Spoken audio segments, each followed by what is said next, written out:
Well, hello everyone. I'm assuming people can hear me now, because I am seeing the gameplay on the stream now. How is everybody doing? Hope you all doing well. We're about to do some Horizon Zero Dawn speedrunning. And just a heads up to the guys watching, or to the guys running the stream, I noticed that estimate is not correct on the screen, if you want to change that. Because this is not going to be 48 minutes, I can tell you that for sure.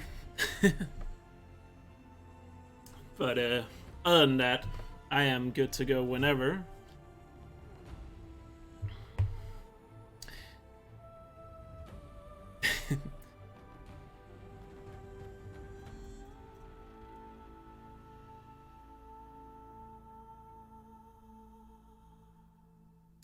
So yeah, I'm just gonna assume we are ready and good to go on everything. I'm sure the guys will change the estimate as we start, so yeah. Go for rock skip. I'll get you, man. I'll try my hardest to get rock skip. That's the one thing I want to get in this run. But yeah, thanks for all the good lucks, guys. By the way, as you can probably tell already, I can see chat, so I'm not sure how much I'm gonna be talking to chat throughout the run, but you know, we'll see. I'm just gonna... Can anybody confirm any of the moderators and stuff? Are we good to go on everything? Just give me a thumbs up or something in the chat. Making sure, because I see the estimate is still not correct, so I just wanna make sure everything is ready. Should be good to go. Okay, good enough. But yeah, in case you didn't hear it, Matt, the estimate is supposed to be 2 hours and 5 minutes, not 48 minutes. But if you can change that, or whoever changes that, just wanted to point it out. Other than that, I'm just gonna assume we're all ready. So let's get into the run. So yeah. This is Horizon Zero Dawn, the PlayStation exclusive. And we are going to be playing New Game Plus, and we're going to do it on the hardest difficulty, known as Ultra Hard. So let's get into it. And time is going to start as soon as I skip the first cutscene here, so whoever's starting the timer, get ready. I'll count down from 3. It's going to be right after this loading screen.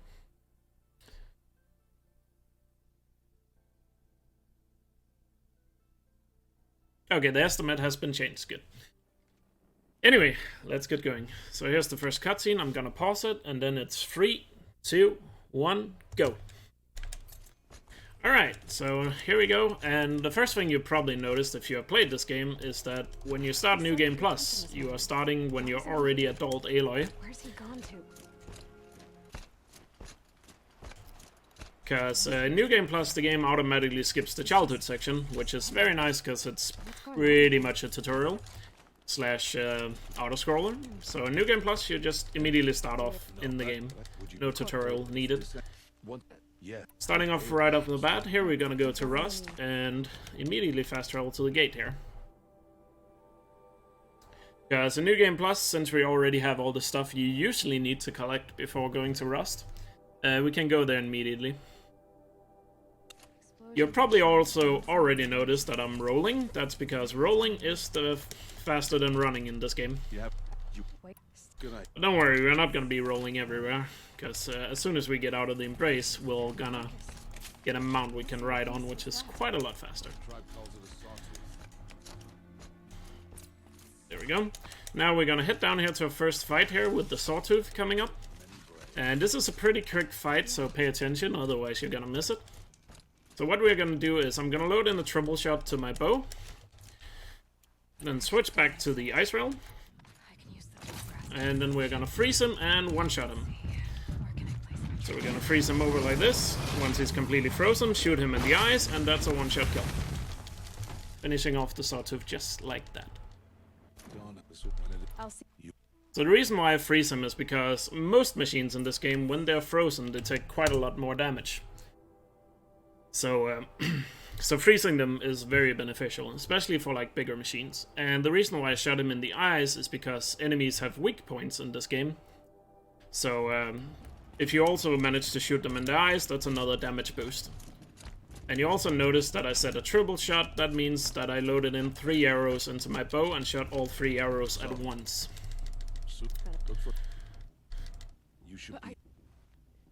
And now we're just gonna talk to Rust here. That's the last time we see him in the run, sadly. A spoiler, he dies. But we don't get to see that because we skipped the cutscene. And now we're inside Mother's Heart here, where this is just basically setting up the story here, so there's not really much to it. So I guess I can explain some things about New Game Plus and Ultra Hard. So obviously New Game Plus, we just basically have all our weapons and pretty much everything we had in a previous playthrough we are able to use in this. So that's why we are quite a bit overpowered compared to what you normally would be when you are in this part of the game. And Ultra Hard, not only is it the hardest difficulty, it also has some unique things to it. It makes it a little bit more different. Which are that Ultra Hard difficulty actually nerfs all your weapons. So even though I just one-shotted the Sawtooth, all my weapons are actually nerfed to do quite a lot less damage. But that's why it's good to have these really powerful weapons that we have set up in New Game Plus, because that allows to mediate that. Also another thing on Ultra Hard, there's no aim assist, so we are playing completely without that. Which you would have on other difficulties. And enemies are a lot more aggressive on this difficulty, meaning that there's less time between their attacks, and they also attack a lot quicker. Now we're done with Mother's Heart, now we're gonna head into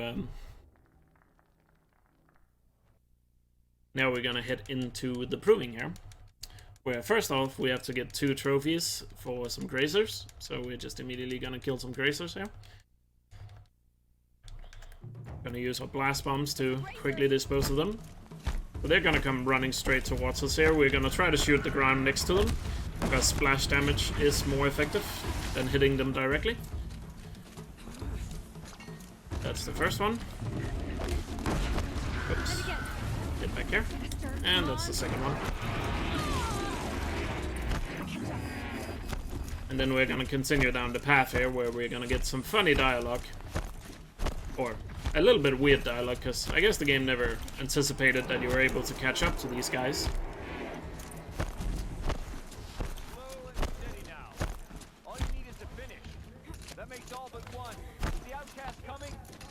So normally you're not supposed to catch up to these guys, but we do it so fast that we do it anyway. So you can see here when I climb up to the top, they just disappear into thin air. And coming up here is going to be our first skip in the run. Or what you could call an actual skip, I guess.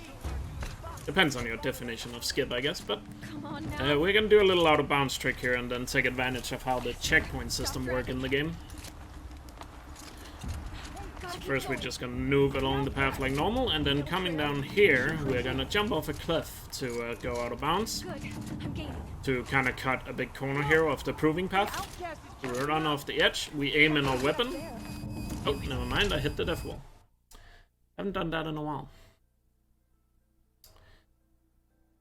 That's a bit unfortunate.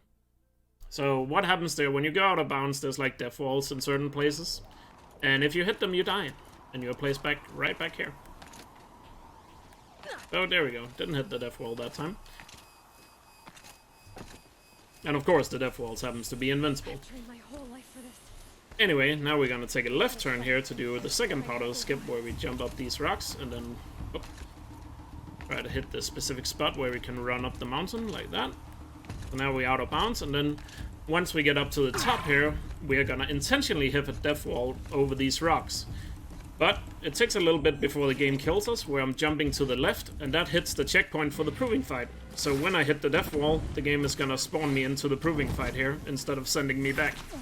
Too many of them.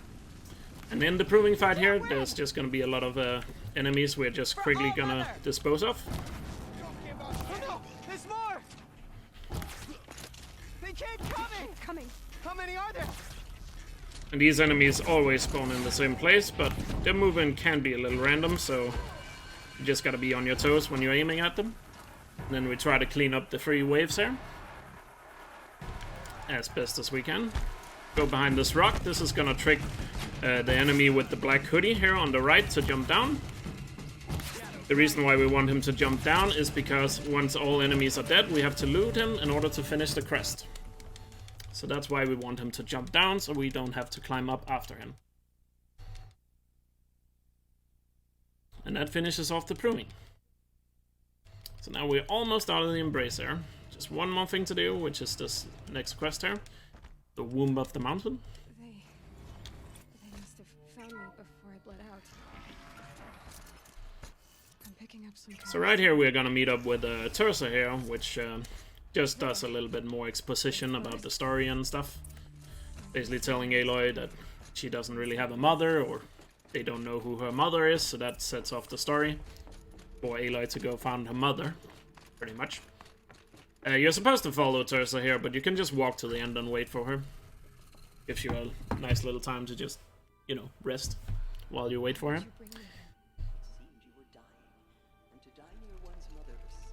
Only problem there's here with Terza is sometimes she walks faster than other times, and I have not been able to figure out what makes her slow down. Am I going to meet her? So sometimes you just lose like 3 seconds. It's only like 3 seconds, so it's not that big of a deal. But sometimes Terza just is slower. You said the tribe is on the brink of Same thing here, really.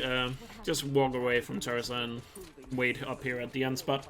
This time we don't have to wait for her to get here. We just need to wait until the dialogue is over. Because there's this there's this guy up here who's blocking the path, and we're not allowed to leave until Terza is done talking. Also, fun fact about this guy, if you look at his feet, he's kind of floating half a feet in the air. That's one way to keep the high ground.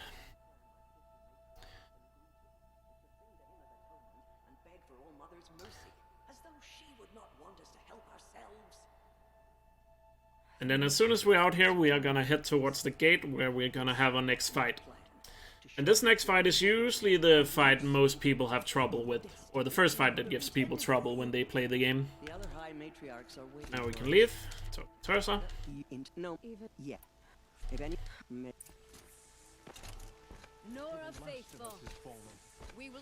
And we're gonna do a cheeky little skip down the side of the cliff here. Just by sliding down and then rolling halfway through to break the falling damage. Still gonna take damage, but not enough to kill us. And then coming up here is a very scripted fight. So people that have played this game might remember the Corruptor and all the Striders. To finish this fight, you only have to kill the Corruptor. But we're still gonna kill a lot of the Striders, because they can be quite annoying and push us around.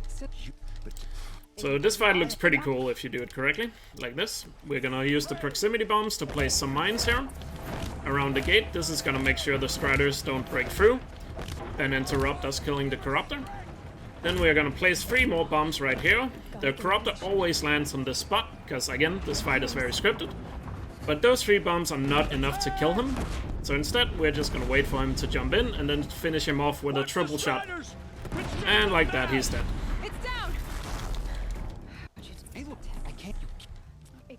Then we talk to Tip. And then we can leave the embrace. So that fight usually gives people quite a lot of trouble when they first play the game, but in speedrunning we just abuse the fact that the fight is so scripted that we can just set up the kill before he gets in the gate. Watch yourself! This Strider is fast! Bring it close! No, isn't that... So now we are allowed to leave the embrace, which is the starting area of the game. And you'll notice now we are riding a mount. So this is now the fastest form of movement we can do. But the mount, of course, can move inside buildings or settlements. But for now, we are using this to ride around. So this game here, we are gonna go through the main quest. We're not gonna do any side activities in this run. Or yeah, any side quests or side activities. The game has a lot of that. And if you want to watch it done fast, you can watch a 100% speedrun. But the main quest of this run is basically split into 3 parts. there's Aloy learning about the past. Then there's the part where we go find Ursa, Aaron's brother. We're gonna meet him a little bit later. And then there's a storyline where we go help the Nora tribe, which are the people we were at with in the beginning of the game. And once those 3 paths basically have been completed, we can move on to the final quest of the game.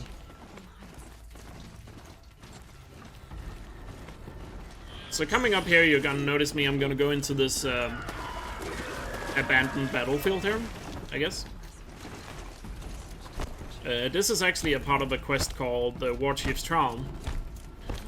So we're just gonna do the first part here where we examine the battlefield to figure out what happened. Like that. And we have to wait for a dude to get in here.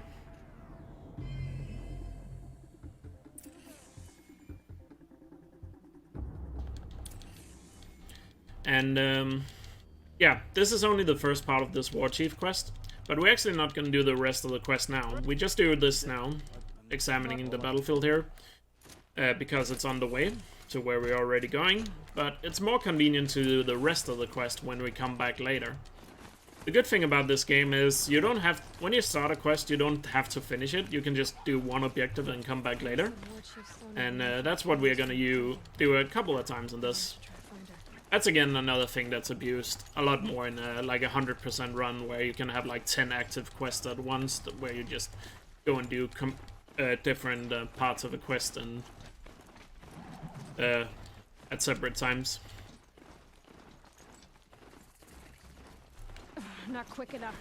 Now, coming up here to Mother's Crown, we're gonna talk to Maria, because we need to cross the Karja border. But first, you're gonna notice me here. I'm gonna intentionally damage my mount here with a bomb, so he's no longer my mount. Because if you damage your mount, he becomes aggressive towards you. The reason why I damage him there is to manipulate the spawn here once I get out on the other side of Mother's Crown here. Because damaging the mount, or making sure I call for a fresh mount when I get out, just increases the chance of getting a good spawn. If you don't damage your mount there, you will always get a bad spawn, a bad mount spawn here. That's a good spawn. You also notice when I call for my mount, I flip the camera. That is because the mount always... Get up there. That is because the mount always spawns off camera, so we are flipping the camera every now and then when we call for a mount to try to bait him where to spawn. And right here is the first corrupted zone. We have to clear 2 to cross the Karja border. I missed that shot, I'm pretty sure. That's bad shooting.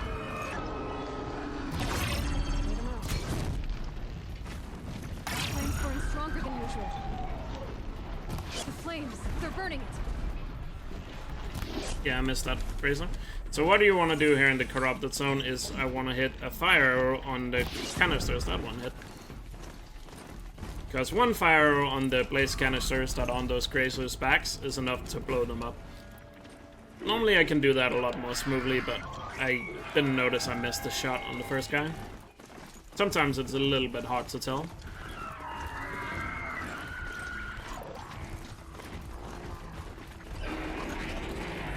And then we have one more corrupted zone before we are allowed to cross the border. The next corrupted zone is a bit more tricky, because there's gonna be 5 machines here, 3 watchers and 2 striders. And the spawns in the corrupted zones are random, so you kind of have to spot where all the machines are and then kind of work, like, what is the best way to go about clearing them up is. We'll see here once we come up, across this hill, or above this hill. What our best options are here, so let's see.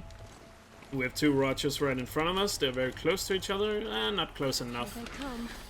If they had been closer to each other, I could have gotten 2 for 1 with 1 bomb. He didn't die.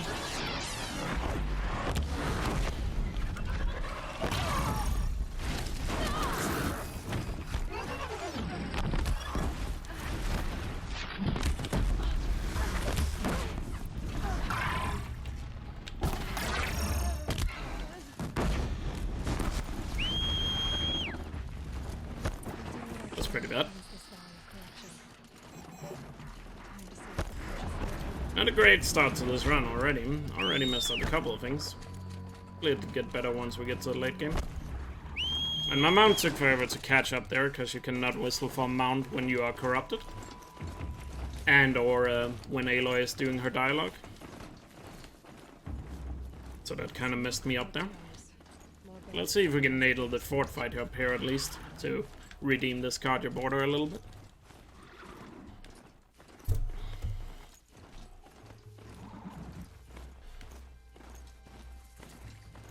So yeah, the fort fight is gonna be another corruptor, just like the one we killed earlier, back when we were leaving the Embrace.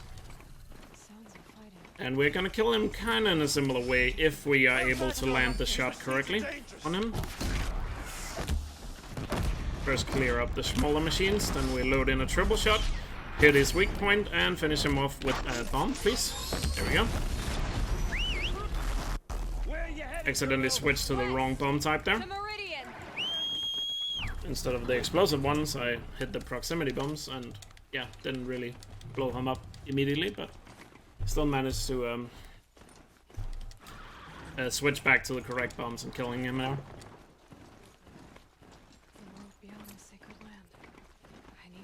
And now we're gonna have a little bit of a ride to Meridian here, where pretty much nothing really happens. This is a bit of a break after the start of the run here. You kinda just ride to Meridian, the capital of the Cardium.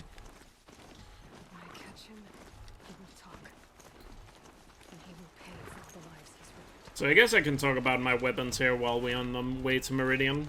So the main weapon I'm using, you have noticed, is the Striker Bow, which is the one I have equipped right now. You can see it in the bottom right corner. The Striker Bow is basically just a modified version of the Hunter Bow, which you can get. You can get the Striker Bow in the DLC, the Frozen Wilds.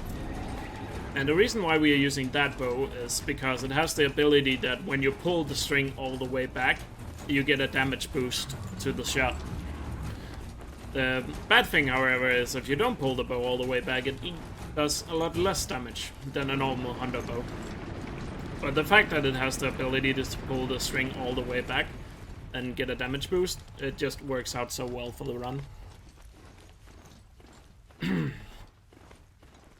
And then we use the large blast sling as the one we use to shoot our bombs with. And then we have our ice rail, which is the ice thrower, kind of like a flamethrower but with ice, that we use to freeze machines, that you've seen a couple of times. And then two other weapons you're gonna see a little bit later is the power shot bow, which is basically kind of like the Striker Bow, it's just more powerful, which we're gonna use to one-shot 2 enemies. And then at the very end of the run, you're gonna see another Striker Bow, but the difference with that Striker Bow is that it is modified with fire instead of damage, which we're gonna use to set certain things on fire.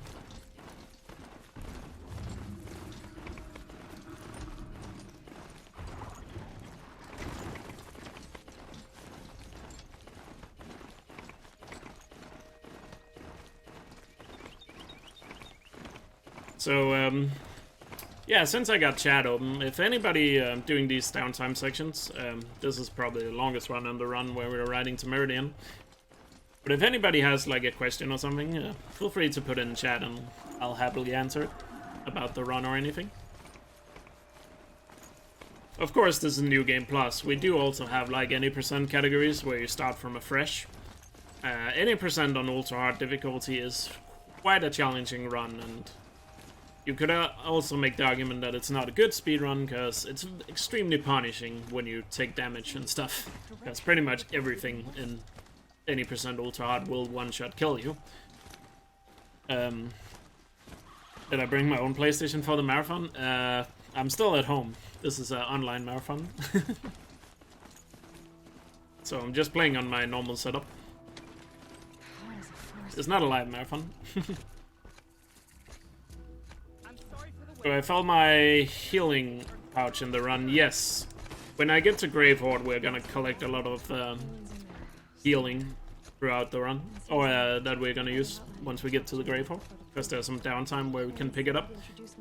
But other than that, we don't actually fill it up, because that takes a lot of time. But we also have healing potions in the bottom left menu that you can see that we can use. should need be. Stop. First, How? I But also, we don't want to use too many healing potions, because at the very end of the run, it's very nice if you have quite a lot of them, because okay. basically the entire last quest, it's easy to take a lot of damage, so you want to have some healing potions when you get to there. Olin's place is this way. So many Here's another place where you have to follow Aaron, but this time you can just walk ahead and hit the checkpoint and skip ahead from him. Here we are. And we're going to do a quick examine of Olin's apartment here. Call it a day, girl. You're wasting time. You can pick up items while riding the mount, but it's still pretty slow if you have to slow down for it. looks like Olin kept a journal. So picking up medicine is not really very viable, it's just a lot faster if you just dodge getting hit. Wow. You also notice that in New Game Plus runs here I'm wearing the Shield Reaver armor, which is the shining armor Aloy is wearing. The glyphs show places of If you notice my health bar in the top left, it's actually blue instead of red. That's because the Shield Reaver adds a shield on top of your health. There's your Kind of like in Halo, where you have like a shield Don't on top of your normal health. So a lot of the damage you probably see me taking throughout this run actually gets absorbed by that shield. So I don't actually have to use that much health or medicine. I mean, I can still quickly take a lot of damage, but the shield actually takes quite a lot of it, meaning that it's easier to save health potions and stuff for later parts of the run. Of course, it's still very easy to die, trust me, but just the fact that you have the Shield Reaver to absorb a lot of the damage is a good help. Now we're gonna go to the excavation side where we're gonna meet up with Olin. And this is one of the hardest fights in the game. Definitely one of the fights I practiced the most. So I would also say this is probably one of the coolest looking fights on the run because of how it's done. So we're basically gonna go straight into the middle of all the enemies and then try to take out the two corruptors that are there. I'm gonna take out those two corruptors a little bit different than what I did with the first corruptors we saw on the run, because these two corruptors actually has more health than the ones we have seen earlier. So this time I'm gonna freeze them and shoot them instead. This is also where we're gonna see the power shot bow being used for the first time to one-shot one of the corruptors here. So you'll see that here. And it's very easy to take damage here, so hopefully we can do a good job of clearing out the enemies before they get a chance. So we're basically just gonna Rambo this fight here, you'll see. So starting off here, we're gonna go straight towards the enemies. We're gonna stay behind this rock here to make sure we don't get spotted too early. Then freeze this corruptor. Once he's frozen, power shot bow to one-shot him. Switch to bombs to clear the guy in front of you. Then look at the second corruptor, dodge his attack and freeze him. Then two triple shots will finish him off. Then switch to the bombs to clear out the two ground enemies in front of you. Whoop. And then we clean up the archers. And then there should be one guy right here. And that's that. I promise. I'm the kid. I'm not. And that was a really good fight, to be honest. And Also here, Olin, you have the choice of letting him live or killing him. In these runs, New Game Plus and any percent, it's faster to let him live, as the cutscene afterwards is shorter. And but if this was a 100% run, it is actually faster to kill him. Which is kind of a problem when I do 100% runs, because it really messes up my muscle memory for choosing to kill him or not. But in this run, it's faster to let him live by like 2 seconds. So that finishes off that, and then we can move on to the ambush, where we're gonna meet up with Aaron here to do the first part of figuring out what happened to his sister, which is the other part of the main quest.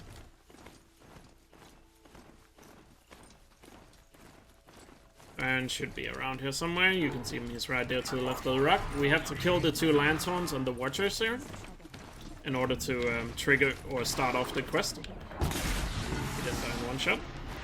That guy did. Oh, Aaron finished him off. Where's the Watcher? It's not those Watchers. It's this Watcher. Can be a little confusing with those enemies right there that randomly spawned next to the fight here. Circus shot. Yeah. Come on. Because you have to make sure you kill the correct enemies, the ones that are tied to the quest and not the ones that randomly spawn there in the open world. And then we're gonna ride off here. You'll notice I get knocked off my mount there. That's because right here, again, you're supposed to follow errand, and the game doesn't want you to get too far away, so it knocks you off the mount, but after the dialogue you can jump back on again. And then we're gonna do a little bit of an excavation, or not excavation, what's it called in English? Examination, or investigation of this area here. And then we're gonna move on here to the ambush fight. Fun fact, you can't see it on screen, and I can't turn the camera, but Aaron is actually teleporting behind me in order to keep up. Because of the way this engine works. This is also the same engine the recently released Death Stranding came out on. Right there I get knocked off my mount again, because Aaron is too far away. This time I can jump on immediately as well. So here is the next fight here coming up in the ambush. We are gonna clear out a lot of archers, and then 2 rat ravagers are gonna spawn. So first clear out the archers. Like that. Then load in a double shot for these guys, because they have more health, the ground troopers here. Uh-oh. Then load in the triple shot, and then we're gonna get ready to freeze the ravagers here.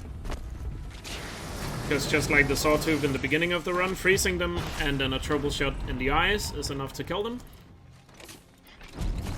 And where's the second cat? He managed to hit me there. Didn't freeze him fast enough. Missed. Problem is, they're only stunned for so long, so when you freeze them, you only have like a short period of time. So if you miss your first shot, they're gonna start moving around like that, and then you just kind of have to shoot them wherever you can, because it's kind of impossible to hit their eyes when they're moving around. Something I've never seen before. Best you can do there if they start moving around is to then aim for their neck instead, because there's no armor plates on their neck. And a rock with blood. And their neck is quite a bigger target to hit. So basically, if an enemy starts moving around and you can't hit their weak spot, try to aim for the spot where they don't have any armor plating. Talk to Aaron, finish off the quest, and then we fast roll just outside here. And after this loading screen, you're gonna notice me turn the camera. And then keep the camera pointing downwards. That's gonna manipulate the mount to catch up to me real quick. Because again, the mount only spawns off camera. And also, if you look at your mount, after you called him, he will kind of stop, or there's a chance he will stop up and just wait for you. So that's why I keep the camera pointing down there, to make sure he keeps running towards me. Because a lot of the mount stuff is tied to like the camera. And right here I'm gonna load in a triple shot to the power bow while I'm riding here. Now we're gonna be on our way from Maker's End. Now they're hunting me. Which is the next fight coming up. Or the next quest. Most of the quests pretty much have one fight and then you move on. And New Game Plus is just very fun because it speeds it up quite a lot. Right here you're gonna notice I'm gonna go a little bit here to the left here. Pay attention to the quest marker in the top of the screen. There's a campfire that just turned green there, which we're gonna use later. So campfires that we use for fast traveling, they activate when you're within 50 feet of them in the game. So just going a little bit to the left there activates that campfire, which we're gonna use in 40 minutes time, I think. Or a quest that takes place over there. So we just go a little bit out of our way to get a better fast traveling point there for later on in the run, instead of going across the desert immediately. And Maker's End here, we're gonna have another skip into Maker's End here, just a way to get into the fight slightly early if I'm able to pull it off. Sometimes I have some trouble pulling off this. skip here because the hitboxes are very slippery that we're gonna be standing on here.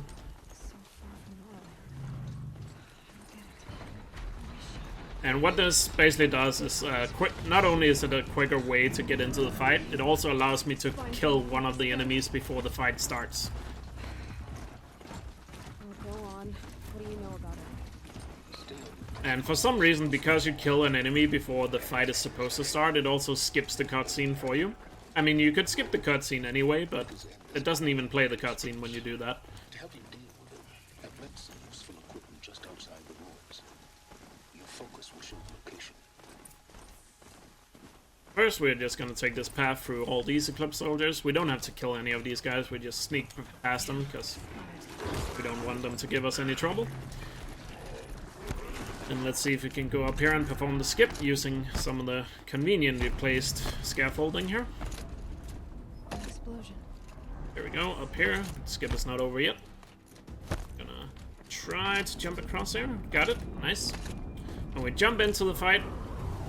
Kill this guy before the fight starts. Oh. One shot the Deathbringer. That guy didn't die. Clean up the Watchers. Where's this guy? Can't shoot him, he's hiding. Let's go for the Archers.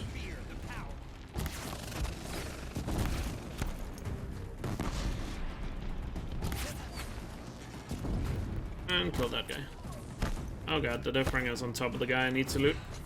Did it. Those things pack a punch. There we go. Had to find... The Deathbringer landed on top of him there. Hey! The reason why I can one-shot that Deathbringer there is because the power shot bow. It's a very slow bow, so I don't use it that often. It's only when it has the ability to one-shot something. And the Deathbringer right there in Maker's End is low on health, because the Eclipse just dug him out of the earth.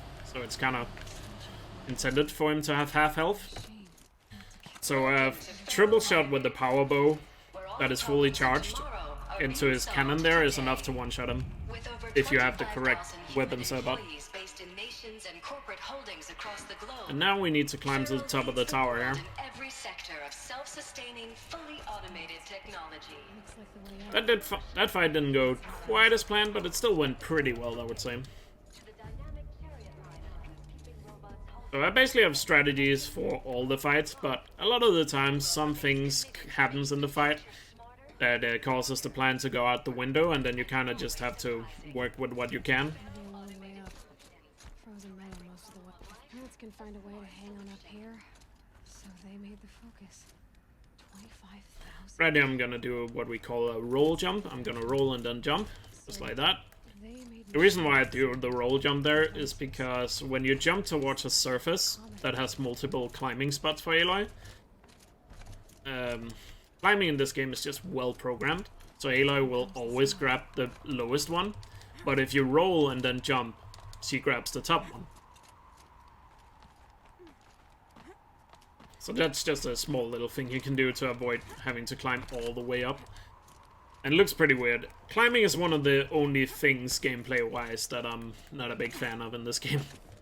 Everything else is really good, it's just climbing can be a bit wonky sometimes. But let's hope they improve that in a sequel. And as we know, the sequel has been leaked, pretty much. It's pretty much all but confirmed, so we're now just waiting for them to officially announce it.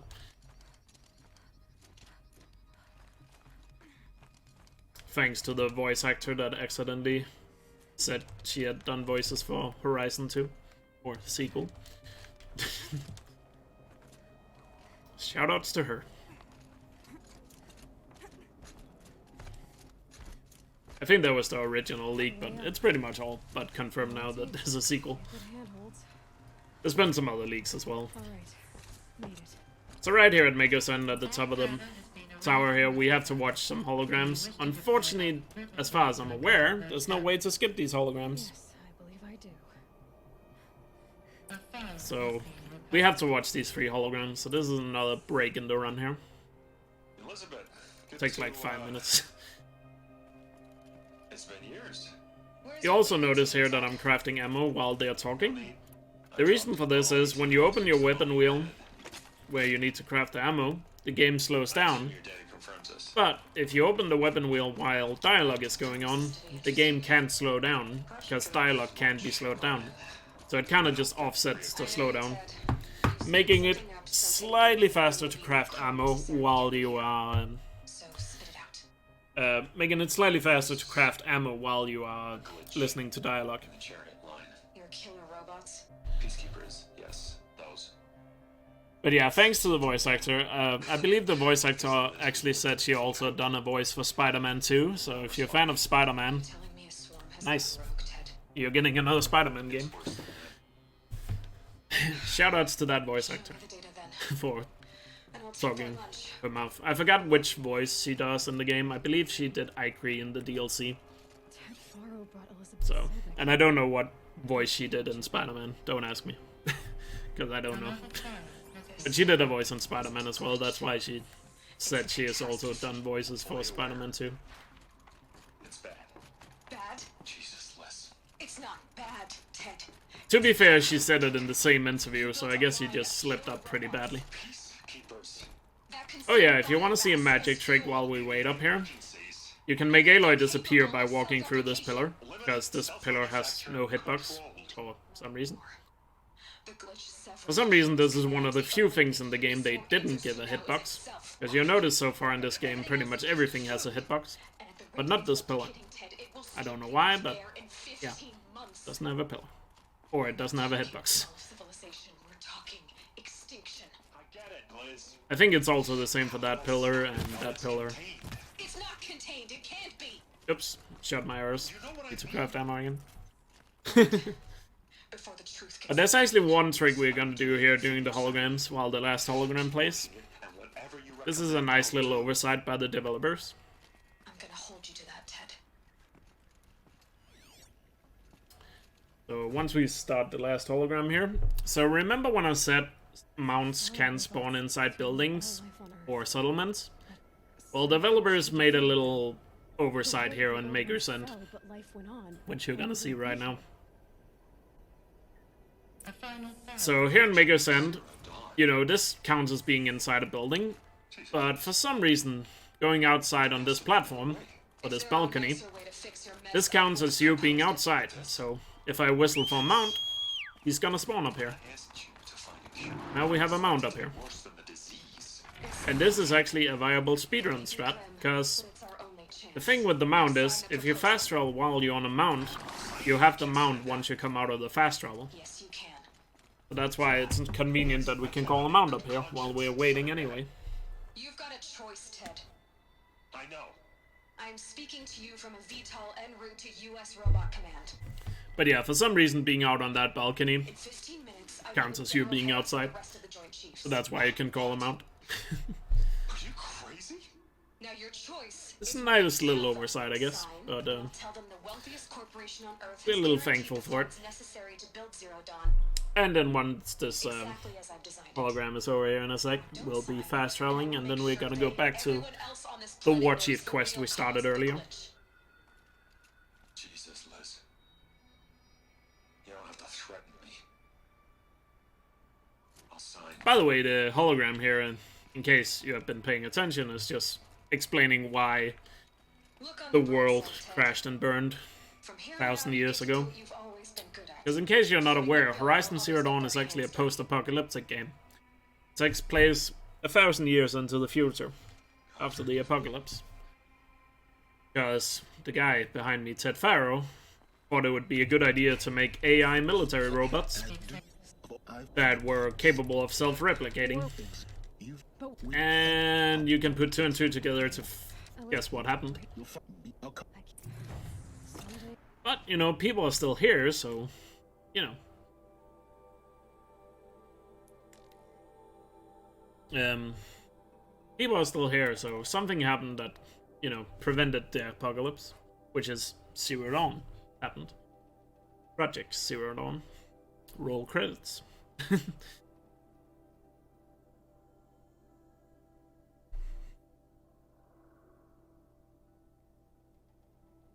Anyway, now we're back to the War Chief quest.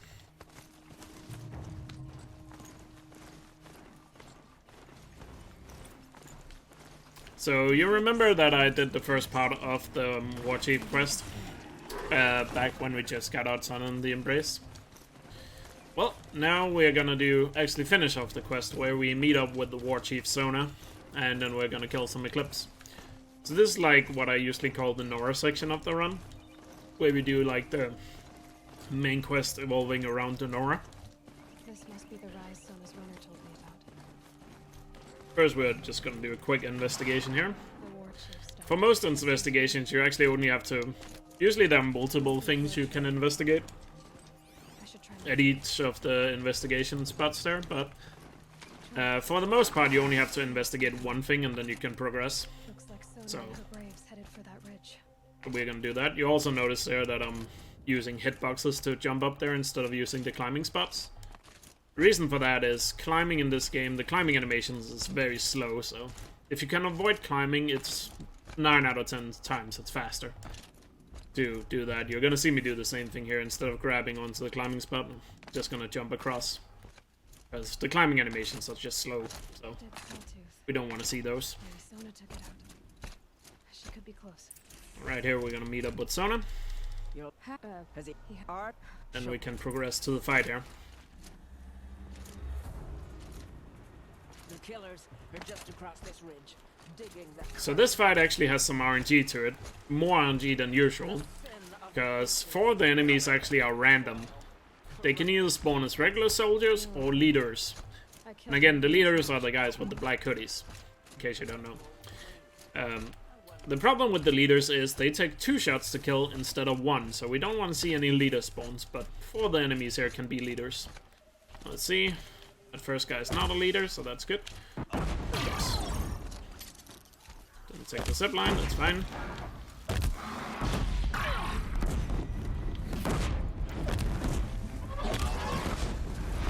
And then we're just using our bombs here to... Oops. How did he not die? To clean up all the machines here. There's a couple of watchers and then some Eclipse soldiers. Why are these guys not where they normally are? Probably because I messed up the beginning of the fight.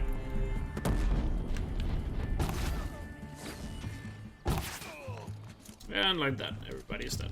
This wasn't all if my no She and I do it.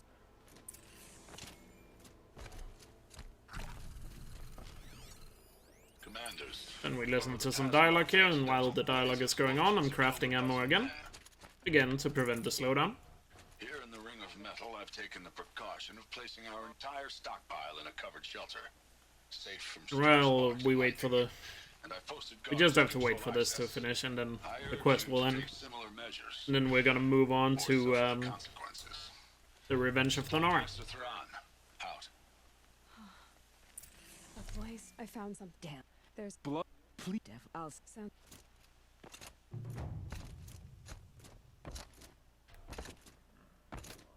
So, Revenge of the Nora, we're actually gonna do a little bit of an interesting thing here. Because we're actually gonna complete the quest without starting the quest. That sounds a little bit weird, but just trust me on this one. So the thing is here, after you complete the War Chief there, all the objectives needed to complete the Revenge of the Nora is actually spawned in, so you can complete all the quest objectives before you start the quest.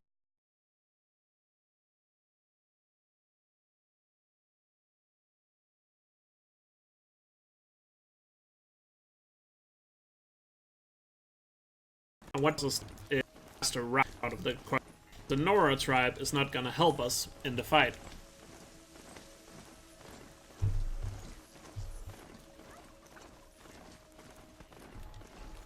Oh, sorry about that. I think it dropped some frames.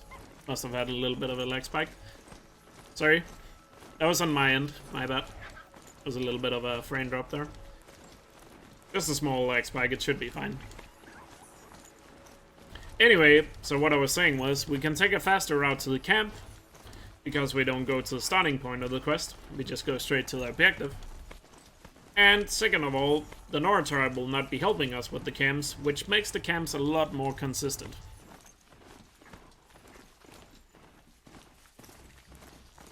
So normally when the Nora tribe is there, the camps they will try to help you fight the enemies at the camps, and that makes the enemies just move around.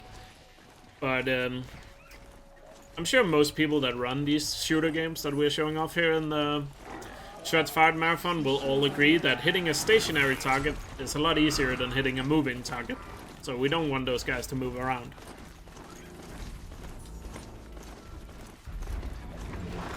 So right here, first we are just gonna activate a campfire for later here by going a little bit to the left. And then we're gonna go to the first camp here. So you're just gonna notice here, all the enemies are kind of walking around on specific cycles, making them very predictable to kill, so we can just switch between weapons, use the explosives to take some out, finish off the watcher that's lurking in the background, whistle for a mount before we kill the last guy here, because then a mount catches up to us when we're done, and that's how you clear the first camp.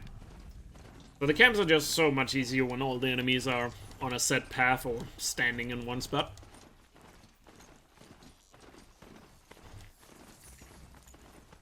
And there's gonna be 3 of these camps around, so that was the first one. Also, because I haven't started the quest, there's no... you notice there's no quest objective on the left side of the screen. So the game won't tell us if I have cleared the camp. So I just have to know that I have either killed all the enemies, or I can listen to the music, because the music slightly changes once all enemies are dead. Second camp here, we're gonna be a little bit stealthy. And yes, this is stealthy gameplay. Don't ask questions. I'm not being alerted, so I count it as stealthy gameplay, except these last 2 guys, but they don't matter. And I also whistle for my mount there, because when you whistle from your mount in a specific spot there, he's gonna catch up to you as soon as the last guy is dead. And then one last camp here. We're gonna be stealthy at first, and then we're intentionally gonna get alerted here. So first, stealthy on these first couple of guys. He saw me, but he didn't alert the others. Let's shoot this guy. And intentionally shoot this guy in view of the other guys. Because then these guys move around, and I can kill them a lot easier. Oh, he didn't die. And he's dead.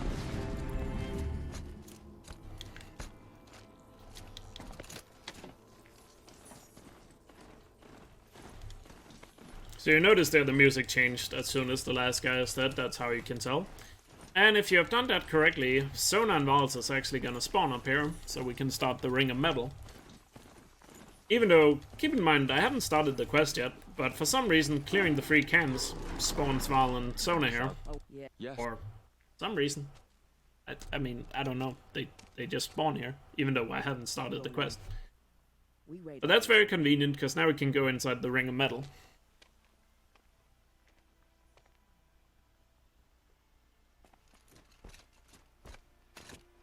And in the Ring of Metal, we're gonna have a big fight with a lot of Eclipse soldiers. You do have a plan, right? You followed me this far, even into the ruins. I thought you trusted me. I do, but... First, we're just quickly gonna craft some ammo while Val catches up. He's a bit slow. Patience, Val. Oh, he doesn't take shortcuts like I do. Then we're gonna go inside the Ring of Metal here. So, a lot of people think in this game that you have to use a fire arrow to set off blaze. But no, you don't. You just have to do enough damage to make the barrel explode. And we're gonna take advantage of that by setting off the blaze inside Ring of Metal here at a long distance by using the power shot instead of a fire arrow to make the blaze explode. See someone up there? But first, we're gonna go past these guys because you don't have to kill them. Hope you don't take too much damage.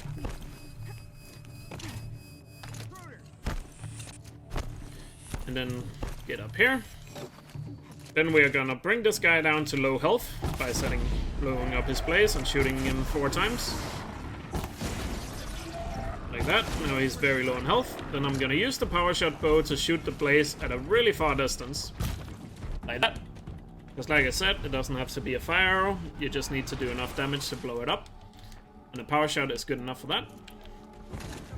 Then we're gonna finish off all the guys here in the first enemy wave here. That's the Watcher in towards us. And we're gonna try to get this guy. Okay, he's not coming. So I'm just gonna blow him up. Preferably you want to get that guy to just come running towards you. Is he? Behind me? See that? Because if he comes running towards you, you can blow him up while he's like next to a lot of the other soldiers there. Just use that explosion to your advantage. And then after the first wave is cleared up, 2 more waves are gonna spawn. They're gonna spawn in like the same location every time, so we can just lob bombs at their spawning points here. I'm also gonna try my best to hit enemies while they're grouped together, so I can use 1 bomb to kill multiple instead of using 1 bomb per guy. But sometimes they'll just spread out so much that it's not. Still a guy left? What?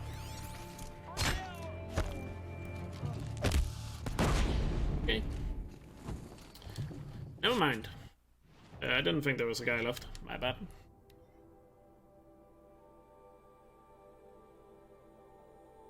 Anyway, that's how you're clearing a medal, but basically there's 2 waves after that, and they spawn in specific spots, so you just lob bombs at them, and hopefully they're grouped well enough together. If you're fast enough, they will be pretty much grouped together, and you can kill like 5 in 1 shot if you do it really well. But now you're gonna see something interesting, because now I'm actually gonna start the quest that I just finished here by sleeping at the campfire, or saving at it. So this is the start of the quest. And once the quest is started, the quest is completed. Because I already did all the objectives of the quest, so when I started the quest, it finished immediately, because all objectives were complete. And the reason why I still have to finish the quest is because otherwise the game is not gonna start another quest later on in the run, so that would softlock the game. But the main time save from that was just having a faster route to the camps after War Chief.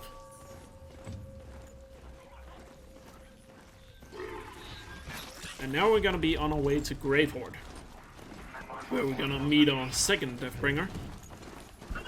This is a little bit of a long ride. I think it takes like a minute and a half to get there. Gonna do some shortcuts here. Normally when you ride your mount, it is faster to stick to the road, because the mount is a lot faster on-road than it is off-road. But there are certain spots like this where it's faster to cut across off-road. But in case you're wondering why am I not just riding in a straight line, it's because the mount is not that fast when it goes off-road. So sometimes I cut corners, other times I don't. Because I want to keep the speed of the mount as high as possible by staying on roads. I know these mounts are supposed to be very sophisticated AI, but yeah. I guess it makes sense that a computer would be faster on a set path than it would be off-road. I mean, I'm not a programmer, but it seems to make sense. But still, sophisticated AI should be able to go faster off-road. I don't know. Maybe I should find a guy from Boston Dynamics and ask him. I'm sure they would be able to give somewhat of an answer. I'm not saying that it should be faster than on-road, I'm just saying it should be faster than what it is in-game. Don't give them ideas. I'm pretty sure we can stop Boston Dynamics at this point anyway. And we already know there's one guy in the US that actually has the name of Ted Faro, so I'm sorry to tell you guys this, but we're fucked. I mean, it's gonna happen. The apocalypse is coming, and we're just sitting here waiting for it. So now we're inside Gravehorde here. You can skip a lot of the enemies here.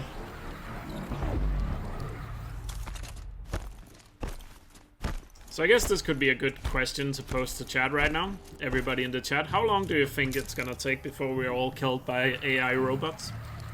Please post your predicted year in the chat.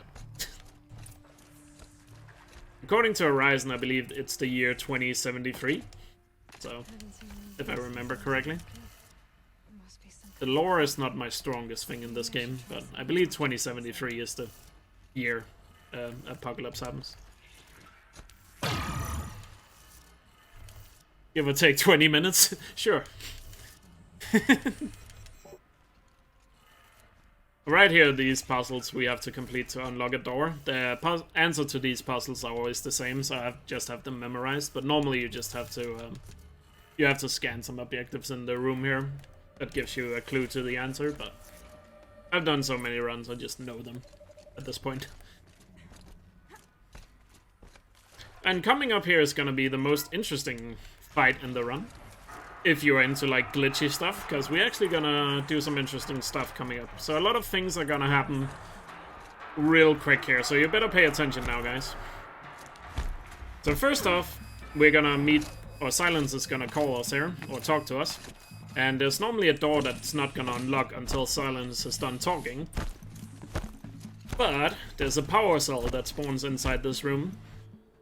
Or inside a room right up here. And for some reason picking up this power cell cuts off Silence dialogue a bit early, so the door unlocks. So I pick up the power cell, that unlocks the door. Oh, go through the door please. And here comes the glitch. I'm gonna open the door, I'm gonna shoot the floor in front of me, skip the cutscene. I'm gonna fall down without taking any falling damage. Then go straight to the Deathbringer, bait him into doing a stomp, and I failed. Lovely. I rolled a bit too late there, so that's why the stomp failed. Let's do it again. There you go, that's how it's supposed to be looking. Then 2 triple shots to the cannon there. Then finish him off with another arrow, and he's dead. And finish off the human enemies here. Like that, and that's that fight over. I hope you guys didn't spend too long time with that fight in your casual playthrough, because you can do it that fast if you want to. But probably not on your first playthrough, because you don't have these weapons in your first playthrough. But that's how you finish off that Deathbringer real quick. And I'm gonna explain the reason why I didn't take any falling damage now, because there's a hologram I just activated there, but we can go inside this room while the hologram is playing and pick up some medicine here. Because there's a lot of medicine inside this room, and since we have to wait for the hologram anyway, we might as well pick up all this medicine. There's also a lot of boxes you can loot here, but since this is New Game Plus, we don't really need any resources. But if it was any percent, we would loot all the boxes in here as well.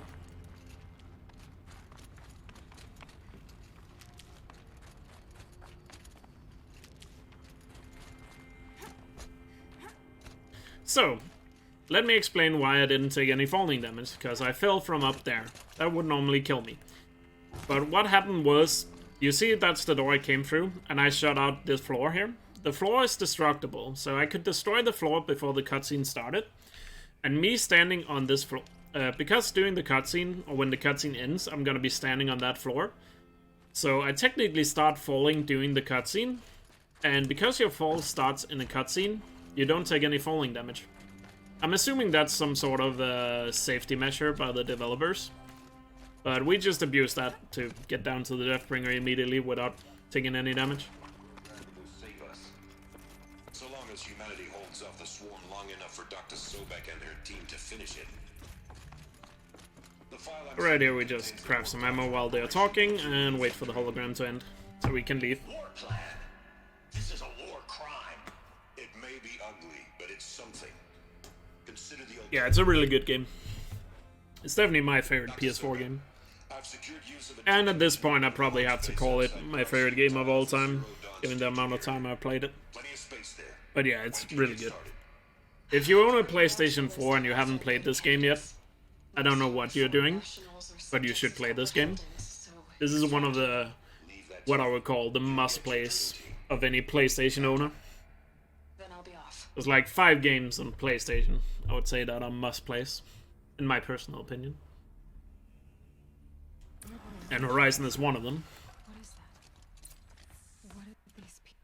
Now I just need So right here we just talk to Silence, finish off the quest. point the And instead of taking the zipline down, we're just gonna walk to the edge there. Because normally you have to take the zipline down before you can fast travel.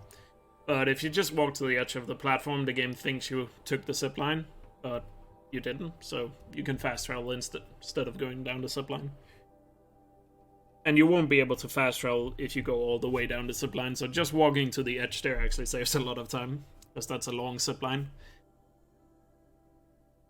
And now we're gonna go back to Meridian here to set up another quest. or we are just gonna do the first part of this quest and then come back to it later. This is the Borderlands quest. But this Borderlands quest, we're only gonna do part of it, or the first part here, which is talking to the Sun King of Art here. And then we'll come back for the rest of the quest later, when it's more convenient for the route. What are the other must-play games? I'll point them out here in a sec, once I have some downtime. But right here, again, just talking to Marat. What do you... He's in follow. Blameless Marat there. Here to see the Sun King. Again, you're supposed to follow him, but this time you can just walk up to Avad and wait for him, just like Terza in the beginning. The game doesn't force you to walk with him, which is very nice. So we can just walk up here and wait for him to come. And right here, Avad and I'm not here to intrude. Aaron is just gonna stare into the air. Because this cutscene doesn't start until Marat gets here. These two guys are just gonna blankly stare into the air, contemplating life, while we wait. And while we wait, I guess I can talk about the other games. So, in my personal opinion, the must-plays for any PlayStation owner: Horizon Zero Dawn, The Last of Us, God of War, Bloodborne. Those are like the main 4. And then, because I haven't played the game, but people keep telling me, Spider-Man. I haven't played Spider-Man myself, but people say it's really good, so I guess I'll put it on the list. So I would say those are like must-plays, unless you are like really against any of those genres of video games. Red Dead Redemption 2, you can play Red Dead Redemption 2 on any platform. But that doesn't really count, I guess, except for the Switch, but you know. It was more like PlayStation exclusives, but sure. Even though, personally, I'm not a big fan of Red Dead Redemption 2, but let's not get into that now. Because I've ranted about that game enough on my own stream. Let's focus on the run, shall we? So after we talk to about there, we can leave and move on to the next thing, which is going to be the eclipse base here.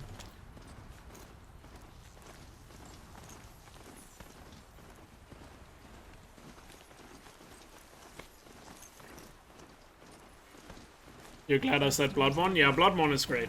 Of course, if you don't like Souls games, I wouldn't recommend it. But if you don't mind Soul games, I would say Bloodborne is a must-play. But yeah, now we're gonna go to Life of Black Tiger. Oh dear. Oh yeah, and don't forget about Knack and Knack 2, while we're at it. Anyway, now we're on our way to Eclipse Base here. Right here, we're gonna pay attention to where these machines are, because we don't want to get spotted. We're just gonna get spotted earlier then. Really a way to avoid this. So now we need to pay attention to the yellow circle on the little right side of the screen. That's the Ravager. And he's very close to us, so I'm gonna go on the left side of the bridge to use this bridge as a shield. Because otherwise that Ravager would have lunged at me and knocked me off my mount.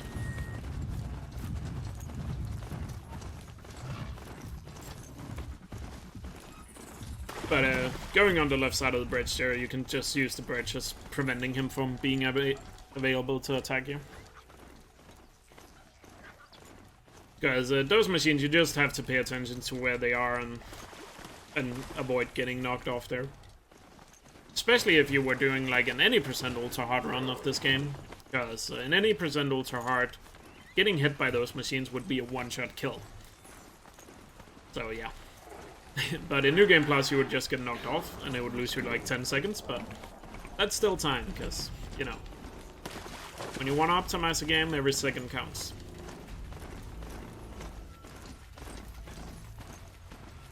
And this is actually the quest. If I hadn't completed or started the Revenge of the Nora quest earlier, this is the quest that would softlock. Because this quest wouldn't be able to start if I hadn't completed that. Even though you would think I wouldn't have to, but I have to do it, otherwise the climbing spots wouldn't spawn here. This quest. What were you said they'd be? Did you get that silence? No? Fitting name you got there. So in this quest we actually don't really have to kill anything other than one guy, but we only kill him out of trying to make something more consistent, but for the most part we're just gonna run past enemies here. And hope they don't hit me like that. Because we're actually going to do some skips here. That's going to make this a lot easier. First, we're gonna use this branch here to climb up to this second area, like that. Trust me, the hitbox on that thing is a lot.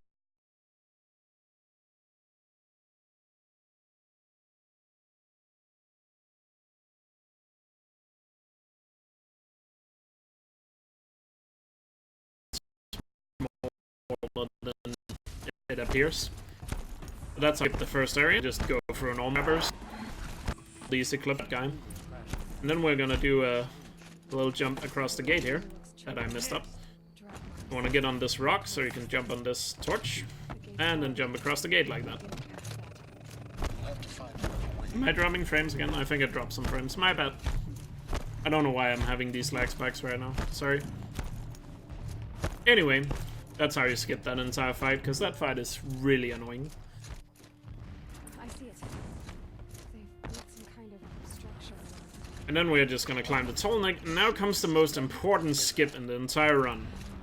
We're gonna go for rock skip, everyone. So strap yourselves in. This is gonna be intense gameplay right here. Let's see if we get rock skip. Keep moving or you'll die.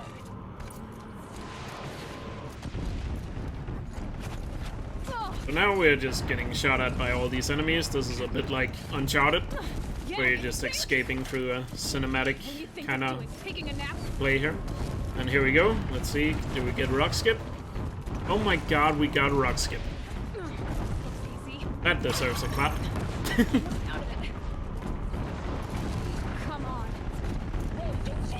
So in case you haven't noticed yet, rock skip is kind of a meme. Or it became a meme about 2 or 3 weeks ago when I got stuck on a rock doing this quest. And ever since then, whenever I don't get stuck on a rock, which is like only ever happened once in the 2 years I've been running this game, we call it rock skip now. Because during a run I was just casually or speedrunning through that quest, and a rock landed on top of me so I couldn't move and kind of killed the run. So it's kind of like, it was really weird. It was like a 1 in a million chance and it ended a run. And now we call it rock skip whenever it doesn't happen.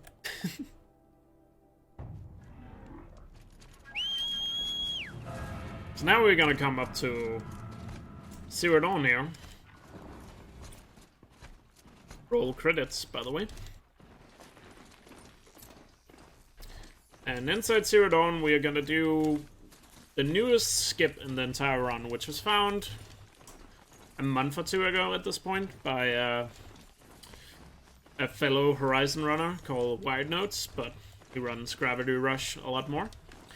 But he basically found a way to do a new skip inside Zero Dawn. And it's actually a small and simple skip that you would think only saves a little bit of time by skipping a fight. But that little skip he found actually turned out to... it turned out that it enabled a whole new skip to be possible. Because it really messes up with the game doing that skip. It sounds weird, but I'm gonna explain it when it happens. So basically we found a small skip that turned out to... or put the game in a very glitchy state, and that allowed us to do an even bigger skip. And we'll see here when we get it. First off, we just have to go in here and do some more exposition. Then we're gonna do a quick skip down here, because it's faster to fall down than it is to climb down. As Newton once says, it's faster to fall than it is to climb. It's very important. I think that was Newton. Don't quote me on that one. I've shown you the way in, but this humble vent marks. Right here, Silent just says yada yada yada. If you start this quest, some other things is gonna. You should be fully committed, equipped, and focused. If you start this quest, certain quest is not gonna become available later. So there's basically like free quest or something like that becomes unavailable if you start this quest. You'll tolerate what But those are side quests, so we don't care. I didn't ask you along for the ride. Yeah, still need the gravity override. Exactly.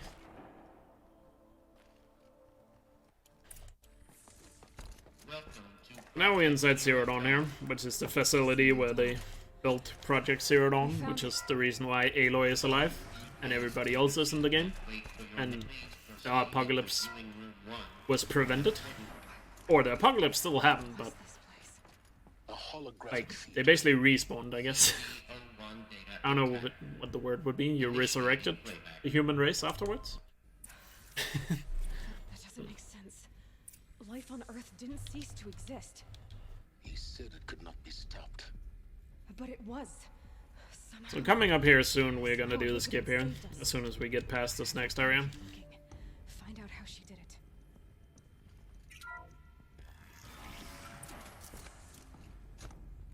Kestrels. They got in. Through the vents. We're gonna go past these guys, because we don't have to kill those. Then we're gonna go to the left here, so they don't shoot us in the back before the cutscene starts.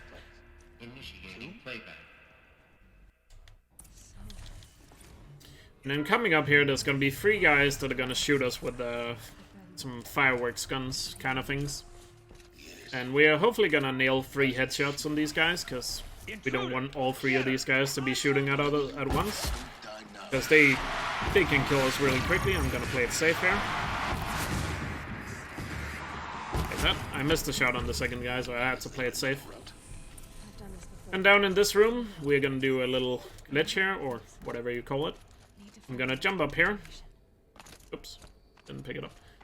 I'm gonna jump in between these 2 spikes here, which allows me to pick up the emitter through the floor, which is upstairs. Someone upstairs. So I can repair the second puzzle without completing the first puzzle. Now let's get that door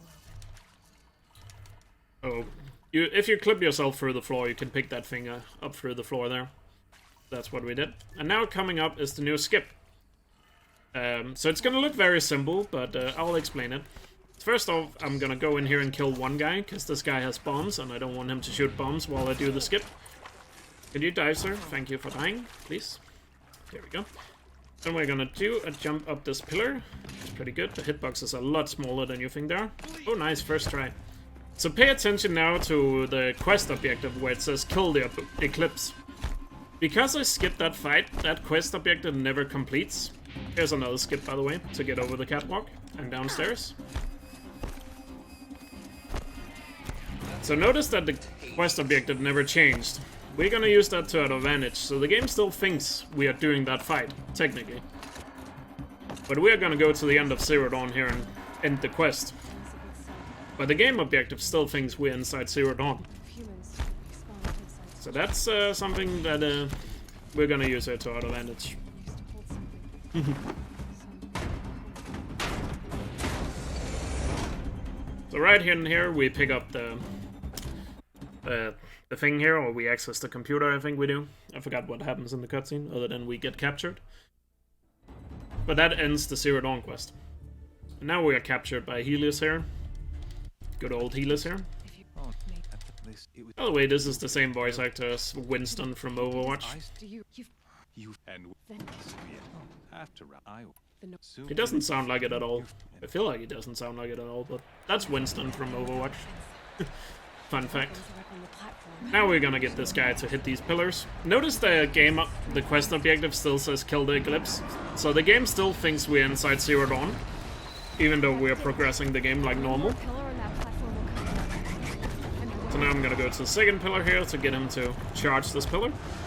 Get behind the pillar, then he's gonna come over here and stomp it. Nice. And then Aloy does her best gladiator impression. Oh yeah, notice the platform up there, there's 2 of them. So the game still thinks I'm inside Zero Dawn, so that's why there's 2 platforms. Because the game is kind of in a confused state. So I see the platform is still up there even though it just collapsed. Yeah, the game is very confused right now as to what's happening.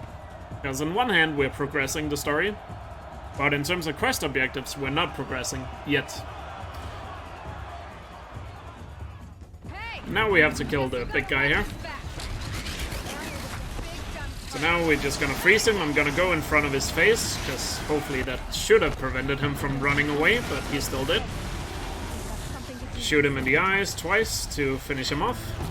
And that was a really fast kill. So freezing him and shooting him twice in the eyes with triple shot finishes him off. The good thing about that fight right there is that it doesn't matter how fast you kill the behemoth, technically, because the cutscene there doesn't start, or the cutscene starts on a cycle, depending on the music. So if you are into speedrunning, you probably know about like the frame rule that a lot of people use when they talk about NES games like Super Mario Brothers. Think of it like a frame rule. It doesn't matter how fast you kill him, you just have to kill him before the music cycle ends.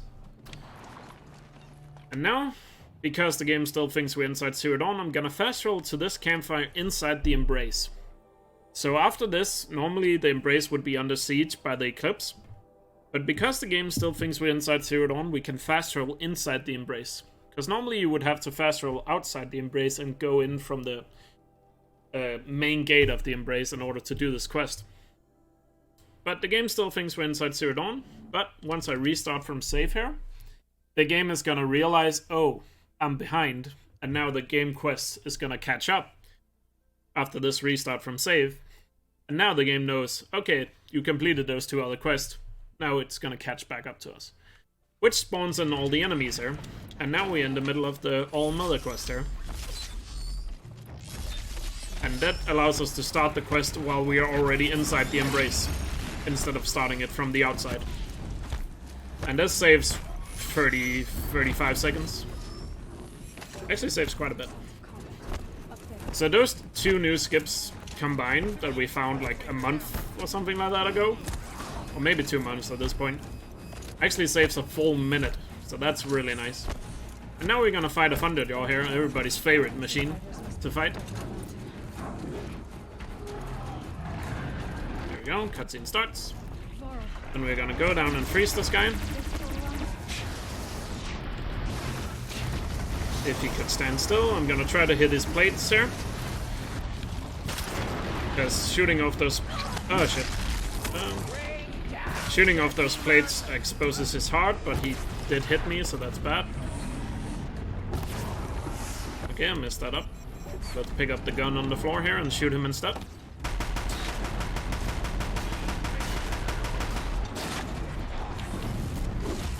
Oops. And now we finish off the Eclipse. That did not go according to plan, but still a fast kill on him. Could have been faster. And then as soon as everybody is dead, we're gonna find Val, because we need to talk to him. Sometimes Val hides, which is kinda annoying, and you have to find him. This time he was standing right in the open, so makes it a lot easier.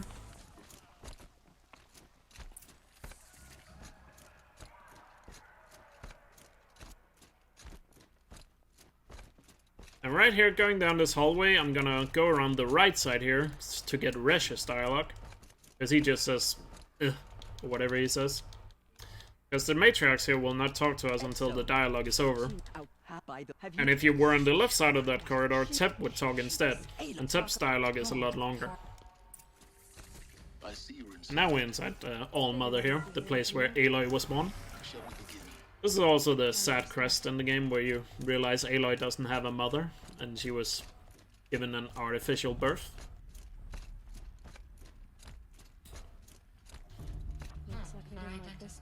I don't remember did this or not. Did Horizon win any Game Awards? Some people gave this Game of the Year, but the official Game Awards, no. 2017, the Game Awards gave Game of the Year to Breath of the Wild.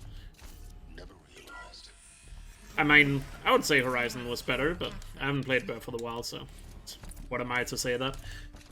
But no. Like, it was kind of a big debate in 2017 whether or not Horizon or Breath of the Wild was Game of the Year. Some people made the argument for Super Mario Odyssey, but those people are crazy. Going to be interesting. But yeah. It was, for most Game Awards, it was a battle between Horizon and Breath of the Wild. And like I said, some crazy people thought Odyssey was Game of the Year, but those people should be checked in some specific places, I guess. Anyway, that's the All Mother quest. You can fast roll until you're outside the mountain here for some reason. So we have to leave the mountain and then we can fast roll.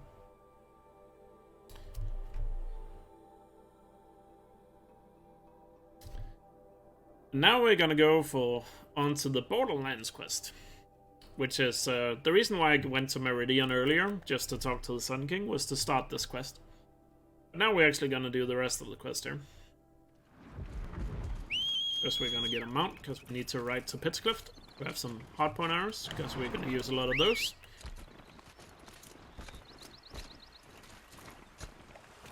Get on the mine daily, thank you.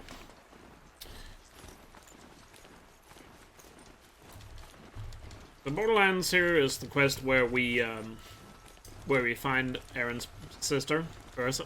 Ursa? Yeah, Ursa. About to say Tursa, but that's a different character. Ursa.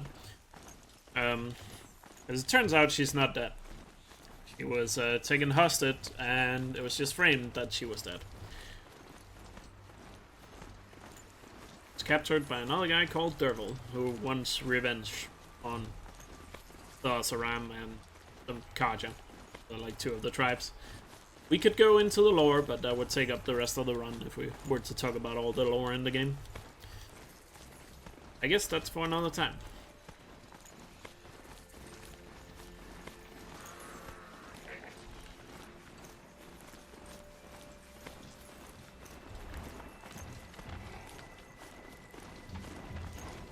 So, coming up to Pittscliff, we're just gonna meet up with Aaron, and then we're gonna go to Derval's workshop, where we're gonna, again, hopefully try to do the entire quest stealthy, quote-unquote stealthy. And what I mean by stealthy is we're gonna try to kill everybody without them spotting us. Murad said to look for his agent. I'm still gonna run through the entire thing and try to just snipe people, but hopefully they don't spot us. Wanna get shot? Get your ass down! And of course, if anybody still has any questions, feel free to put them in chat. Because doing Borderlands here and the next quest coming up, there's gonna be some time. If you guys have any questions about the run or anything, I'll happily answer them. So there's gonna be some time to answer questions after this quest here.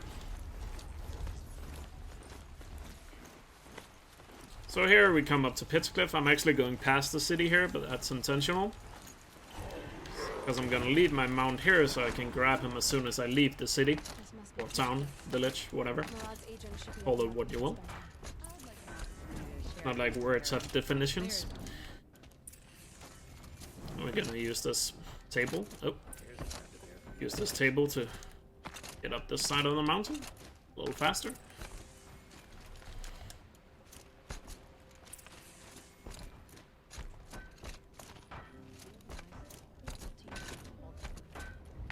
And we're gonna use, again, some of the hitboxes around the town to get out a little faster and get on the mount. Then we're on our way for the workshop here. This can be... Borderlands here is probably the place, I would say, for anybody who wants to learn Horizon Zero Dawn. If you want to practice your aim and get really good aim, just play this quest over and over again, because the fight you're gonna do up here at Borderlands, there's a lot of precise shots you have to shoot while moving around and stuff, so if you want to get more comfortable with your aim using a controller, and even if you want to do ultra hard and play without aim assist, then Borderlands is probably a good place to just practice over and over again to get comfortable with aiming. Which is a big part of the speedrun, you know. The better aim you have, the better you might gonna do in a speedrun like this. So coming up here, we're just gonna try to pick off all these enemies in a specific order that hopefully allows us to kill them all without them dying. So I'm gonna snipe all the guys in the tower. There should be a girl over here. Got spotted by that guy, but he didn't alert anybody, so we're good still. Still stealthy here.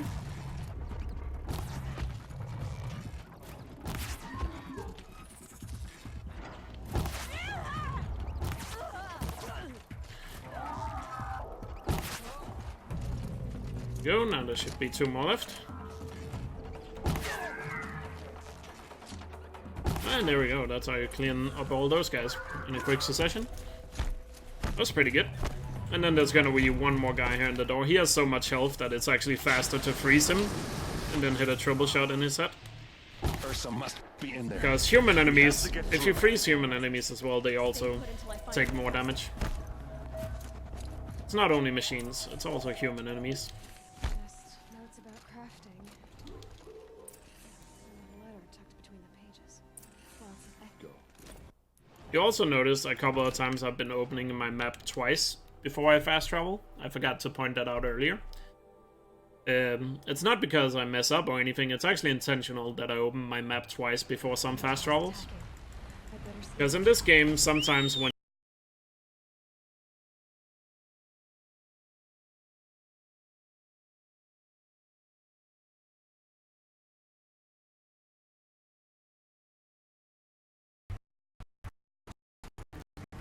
after you have areas map kind of where it's so it skips having that animation where all the things pop into the map.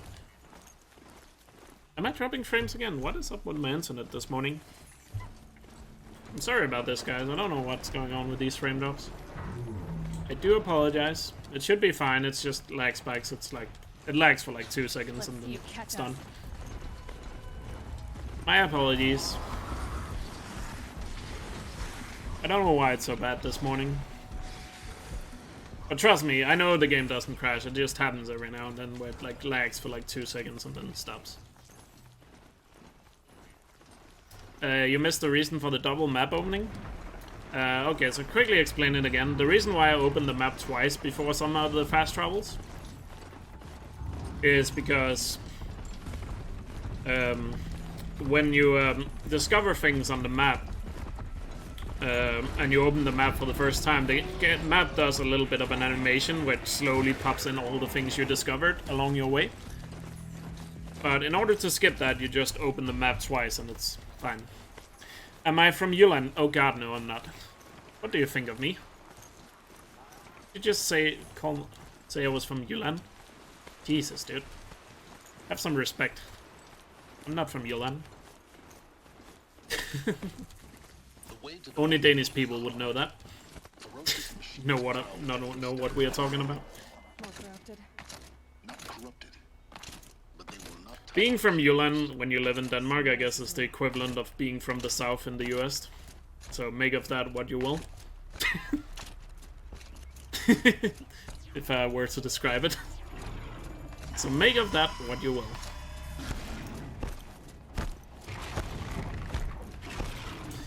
Anyway, right here we are going up to Gaia Prime. There's gonna be a lot of machines up the mountain here, but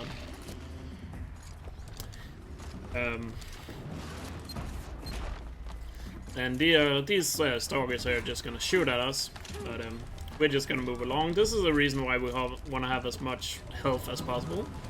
Sometimes these guys do a lot of damage, but right now they are clearly from North America and have no aim. Do they think they're guarding Gaia? Good thing those were not European stalkers, otherwise they would have turned me into cheddar cheese. But we are safe. And here in the second part there's going to be a lot of Glinthawks flying at us.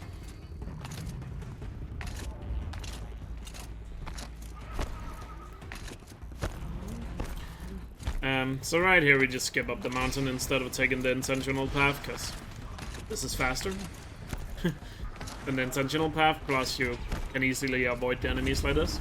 And a little bit of a cutscene, and now there's a Stormbird right above us, and we actually got a good mount spawn here. And then now we just need to pray that this Stormbird does not hit us, because that's gonna knock us off the mount. So please don't hit me, Mr. Stormbird. Please have some NAM, don't be European. Good. That was a North American Stormbird. It couldn't hit anything. Oh. Now we're inside Gaia Prime here. Path for me, but left an army of machines for me to deal with. Since when the machine And inside Gaia Prime, this is usually a very boring quest in terms of gameplay, because you're just gonna go in here and watch 2 holograms and leave. But we actually have a nice skip, kinda. We're still gonna watch one of the holograms. But we have a little bit of way to abuse the checkpoint system in here to speed up Gaia Prime. This is exactly the kind of place.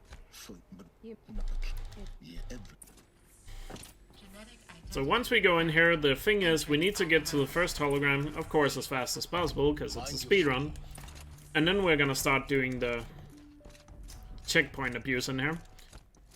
So for a long time we didn't really have any way to speed up Gaia Prime, and this used to be a very long and boring quest, because like I said, you just go in here, watch 2 holograms and leave. It's not really much to it. But we managed to find a way to abuse the checkpoint system to speed it up a bit.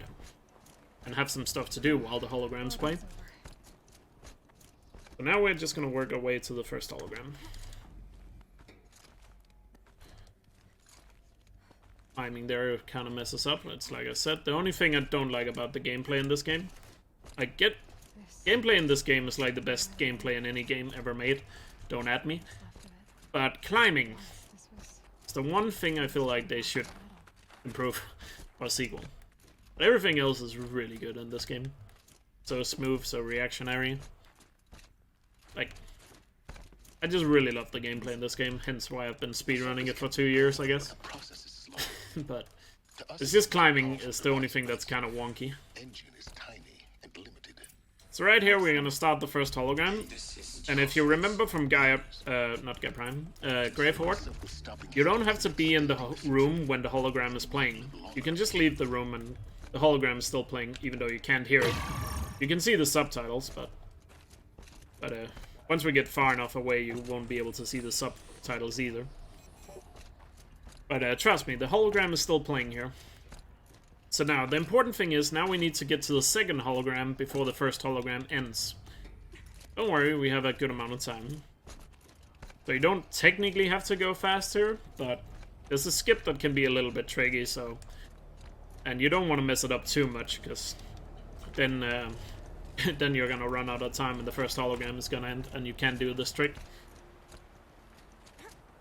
So coming up here is the skip, because normally you're not supposed to get to the second hologram before the first one is over. But, of course, we're speedrunners, we have skips that allows us to get there anyway. Oh, here comes the trick, where we're gonna abuse some of the scenery here, or the hitboxes of the scenery, to get to the second hologram. So we're gonna use this... I keep messing it up. Like I said, I'm not losing any time here, as long as I get to the second hologram before the first hologram. Dude. Okay, now I might be losing time. Oh dear. Don't mess this up. There we go. Let's do it a little bit slowly. There we go. And we're up here. Now we're just trying to get as high as we can. So we can jump over here and grab these climbing spots that you're not normally supposed to reach.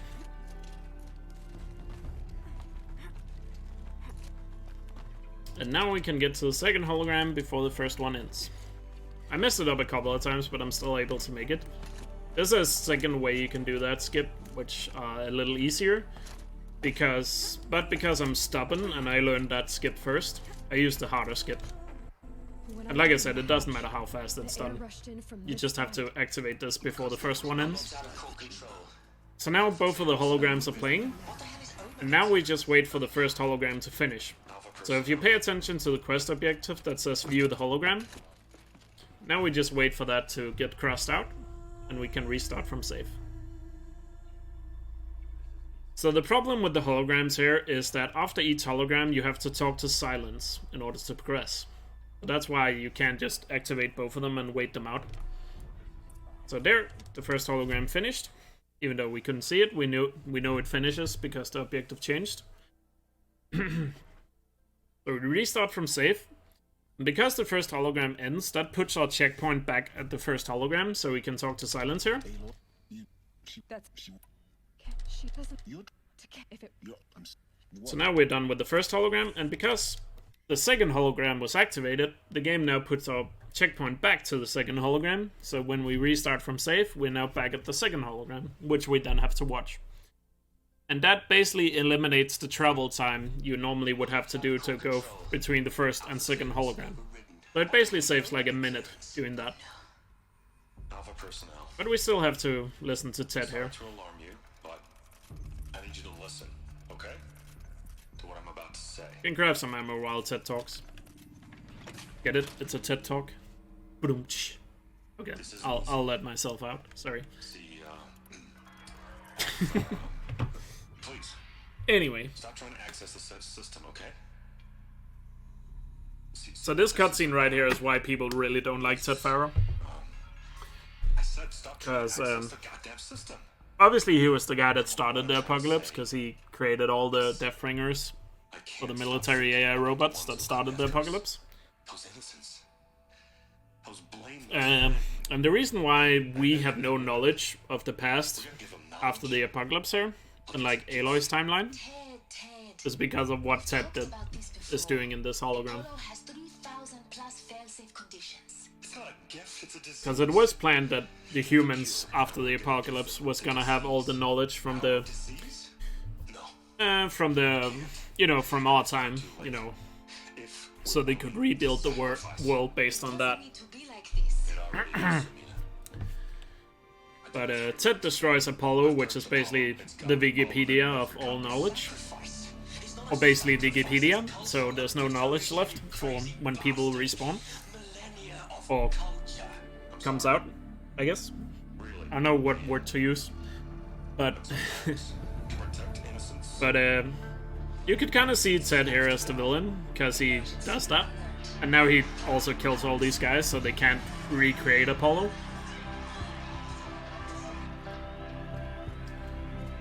That's why Aloy's world is kind of primitive like that.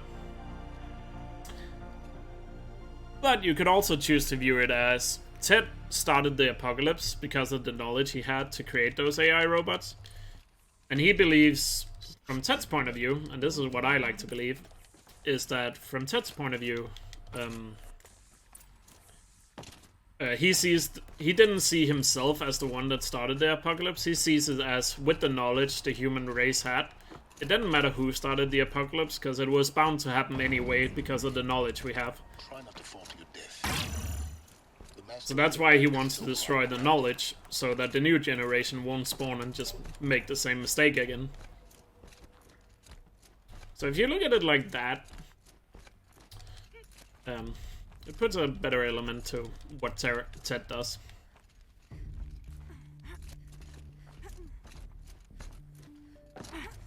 for our but some the truth. I help Because the way Ted views it in his mind, I guess, is just that it doesn't matter who started the apocalypse, because no matter what, just having the knowledge of how to do it would eventually cause it to happen. So that's why he deleted all the knowledge in Apollo. And if you haven't played this game, you probably don't know most of the stuff I'm talking about, but it takes a long time to explain. But like I said, if you have a PS4, play this game. Trust me, it's good. And it's on sale all the time, so you have no excuse to not play this game. And get the DLC as well for the game, because the DLC for Horizon is like one of the best DLCs ever made. So, it's really good, trust me. Anyway, now we are getting towards the end game here. Now we have one more quest, or two more quests. One more before the final quest, I guess. Which is gonna be the one where Derval attacks the city here. And we have to prevent that to gain the trust of Avad, I guess. So he will help us for the final battle.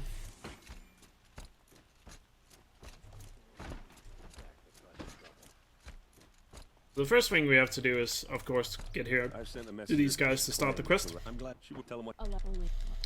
I'll meet. Aaron, take ours. Hey, when but now you would. And then, as soon as this is over, we'll open a menu here. We're actually doing some menu in this RPG, believe it or not. Well, we switch out our power shot to our second striker bow that has the fire grade that I mentioned earlier, because we're actually going to use that in this quest. So now we have two striker bows, one that is really good at fire and one that's really good at damage. And obviously if you did an 80% run of this, there would be a lot more menuing, because it is an RPG after all, but in New Game Plus there's really no menuing other than switching a weapon there and fast traveling. Oh yeah, and coming up here is potentially we're gonna get Blaze Skip here, which is the skip you can do here. Is it a bomb? Let's see if we get Blaze Skip here. Big enough to kill us. All right. I'll shut up. Oh, no Blaze Skip. So, if you paid attention there, you would notice the triangle prompt that's on screen right now.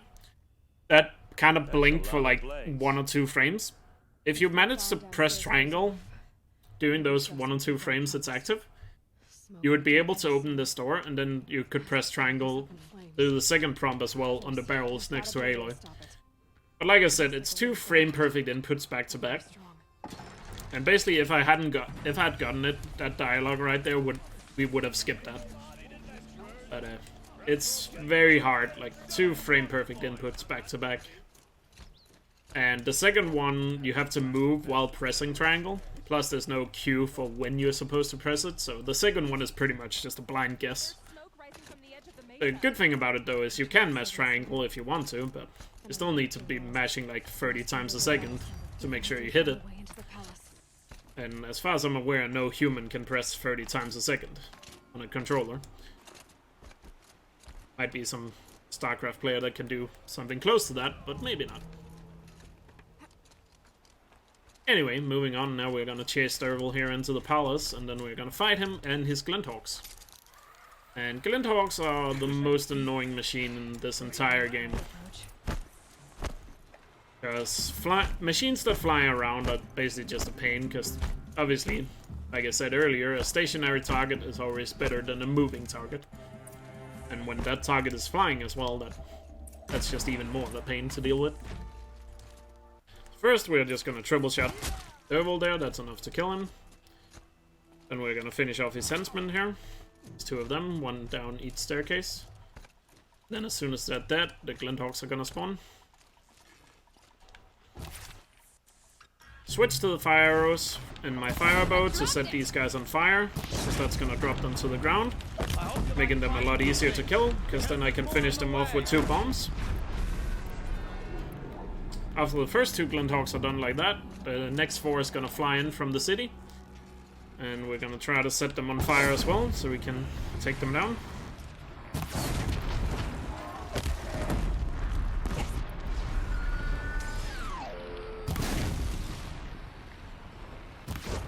It's that guy.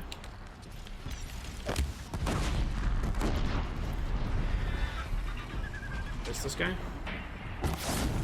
Fire.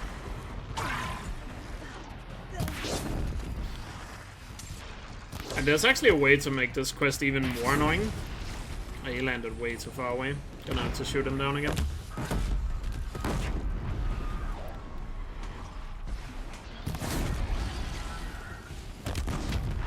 There we go.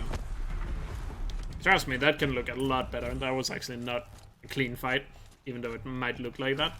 You can do that a lot better.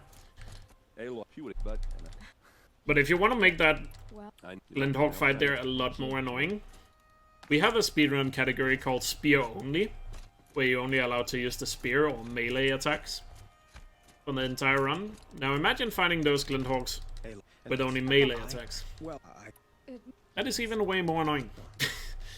But it is a thing you can do if you want to play some challenge category.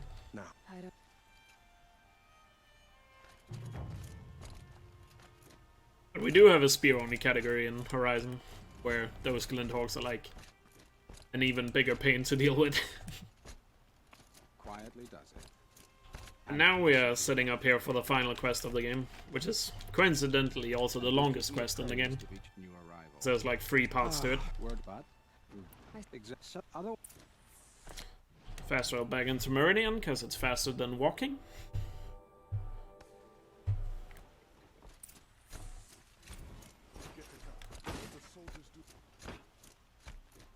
And then we're gonna go back to Olin's apartment to start the final quest.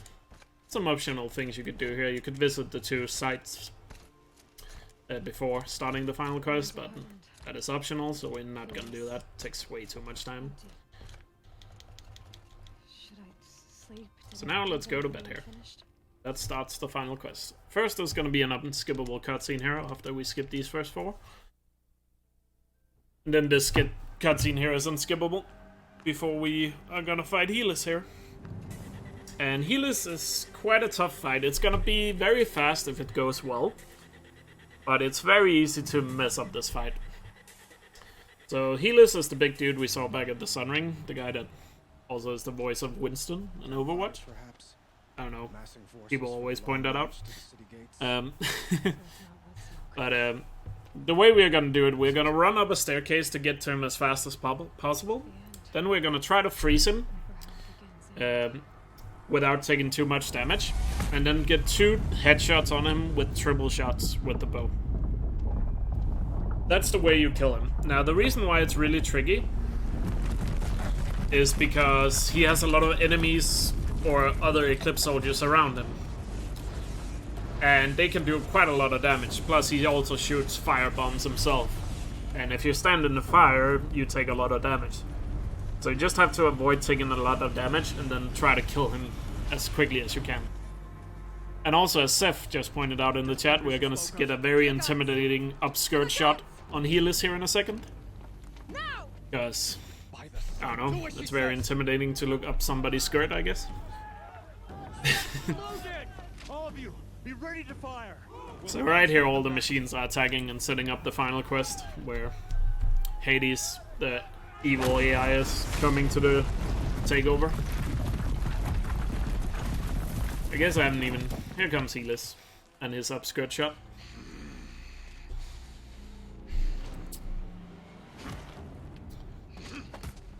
But yeah, I guess I haven't even explained who Hades is. But Hades is the final boss of the game. But I don't have time to explain it. But he's a thing in the game. You should play the game and know more about it. But anyway, here we go. Time for the final fight. Or the final quest. Let's see if we can nail the fight here with Helis. Get up the stairs, try to freeze him. Not only does he get stunned from the freeze, he also takes a lot more damage when frozen. Missed the second shot, that's bad. And I died. Missed the second shot and took too much damage. RIP. That's how bad it can go. All because I slightly missed the second shot. Oh well, let's try it again and see if we can do it a little better. It's giving way. The good thing about when you die and you have already damaged him, he spawns in without any enemies supporting him. Because there's like a checkpoint in the middle of the fight. So you'd only have to freeze him and shoot him once afterwards. But as soon as Helis is dead, we immediately get thrown into the longest fight in the game, which is the ridge defense section here. And this fight, or this entire section here, is usually the make or break of many runs. So many runs have had a lot of potential and then died here. So yes, the second to last thing you do in this game is like a massive run killer. So that's always a little bit exciting when you get to this. But basically we're gonna fight a lot of the enemies here while we're shooting our cannon here. Gonna try to dodge the Deathbringer shots here while we are shooting, because we don't want to get hit by those, because that prevents us from shooting, because we get staggered by it. So now it's also important here in this section here that we are killing enemies in a specific order, because enemies spawn depending on what you kill. And there we go, he's dead. Did manage to get some missiles off before he died though. Now we can focus on the 2 smaller machines here, and as soon as they are dead, the next wave is gonna spawn in.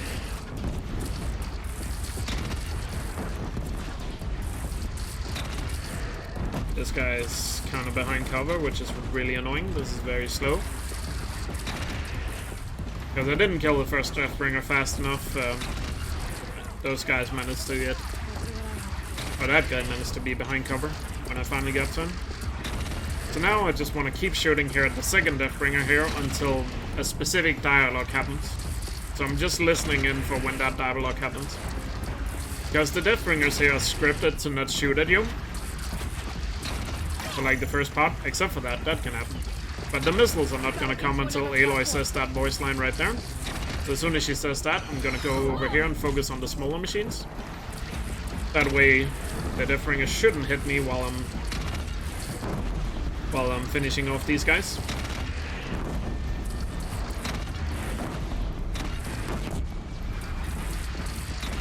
And also the Deathbringer died because there's also other enemies, or teammates here, that are also helping me fight these guys. So I did enough damage to the Deathbringer for the other guys being able to finish him off while I fought the smaller machines. I also want to try to take my best to take out the smaller machines before they get too close. Because if they get too close, they can kill my companions here in this fight. And obviously if the companions are not there, I'm not getting any help finishing off these machines. And there we go, that's the first part of it done. Right here we can just reload, and in this box there's some extra health potions. Not that we need them, we have actually still got full health potions left. We haven't taken that much damage in this run. Or we haven't used enough health potions. So right here I'm just blindly gonna fire 2 shots off in this distance to try to clear off any debris. And then I'm gonna listen... Okay. Then I'm gonna wait for this guy to spawn in. And then I can keep firing at him. The first 2 shots just basically takes away any debris that could be in the way while I'm shooting at him. Now the other guys are getting close, so I'm gonna switch my focus to these guys. Before they get close and can potentially kill my companions here. Oh wow, he took a sidestep. I wasn't ready for that.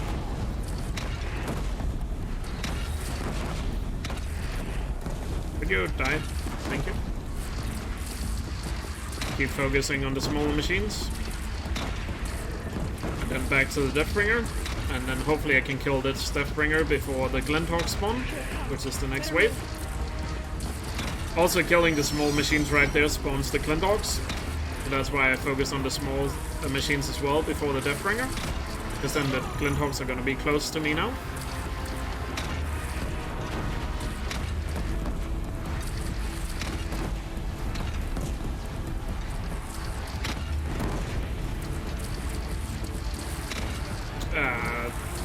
Don't fly around. There we go.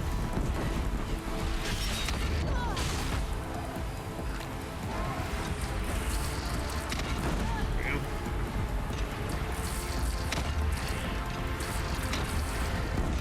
Missed 2 of the Glinthawks there. It's pretty bad.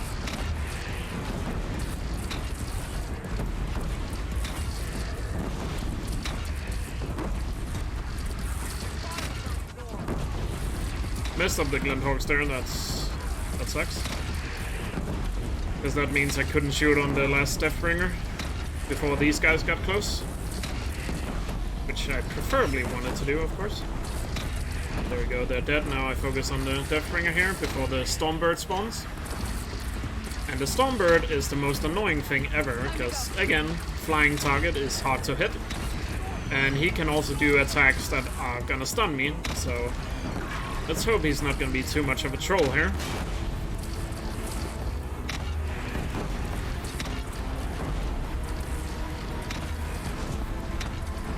I'm trying to move around and dodging his electrical shocks there.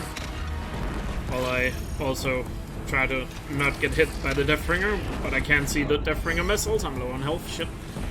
Don't want to die here.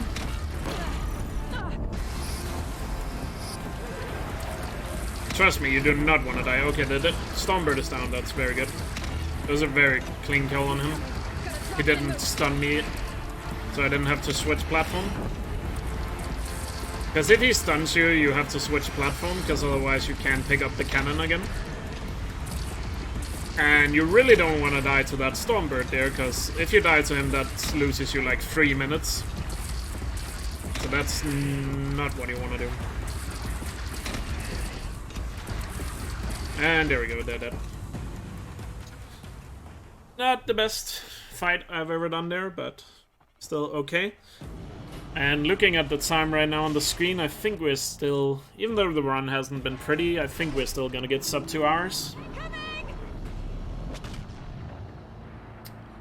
I didn't have my own splits running doing this, but it looks like it's gonna be a sub 2. If I do well on Hades. So now all that's left is killing Hades here at the end. First we have another unskippable cutscene here, where we see Hades strolling into the city. He's the big stress ball there. That is his official name now. He's the big stress ball. Aloy. It's the nickname for Hades. Aloy. So as soon as this cutscene is over, we're gonna immediately start moving. The others, are they? No. We're immediately gonna run towards the final fight with Hades, Blasted through, then kept going. while running through all this destruction that's happening in the city. Take care of the others, Teb. I've gotta go. And at the Hades fight itself, we are gonna fight another Deathbringer, but this Deathbringer is stronger than the other ones, but we can still kill him pretty fast, because New Game Plus weapons are overpowered.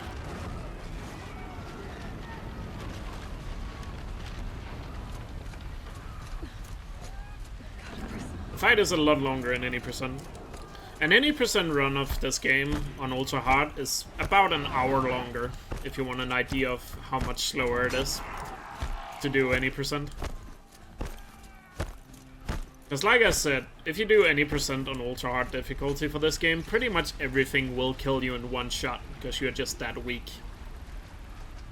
So the two runs are pretty much just complete opposite of each other.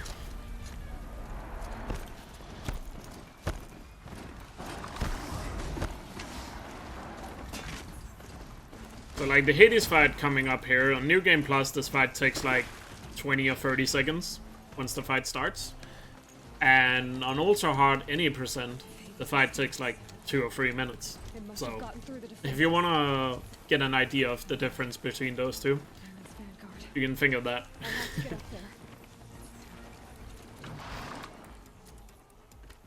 But New Game Plus Ultra Hard has just been my main category and the one I put by far the most time into of any speedrun I've ever done. Because I just really love this category. It's a lot of fun to optimize these fights and, you know, being a badass red-haired girl fighting robots, you know, I'm sure we can all agree that's pretty fun to do. Especially when you have that slight feeling of being overpowered, but yet vulnerable in these runs. Plus, New Game Plus has a lot less RNG than something like any percent does. Any percent has a lot more RNG. If you don't like RNG, don't do any percent if you're gonna run this game. So once again, we're gonna get close to him to bait out a stomp attack while we freeze him, because that's gonna delay his other attacks. Then once he's frozen, we're gonna start shooting triple shot into his cannons here. We're gonna do 3 into each one before he unfreezes.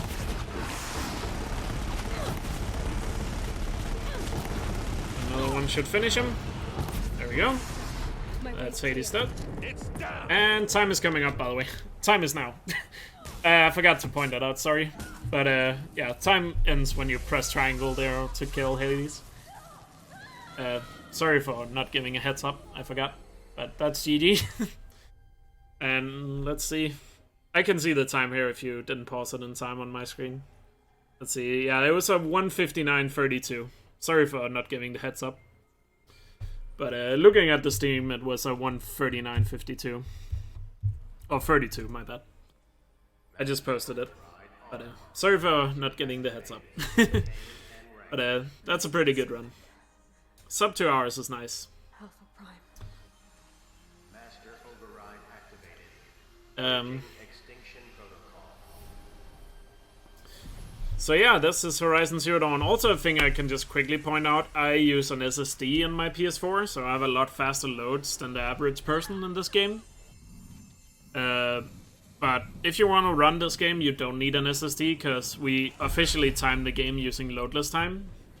So don't be discouraged by having slow loading times in this game, because loading times is done loadless. So if you're worried about that, don't worry about it. If you go to speedrun.com and check the leaderboards, you can see it's all done loadless.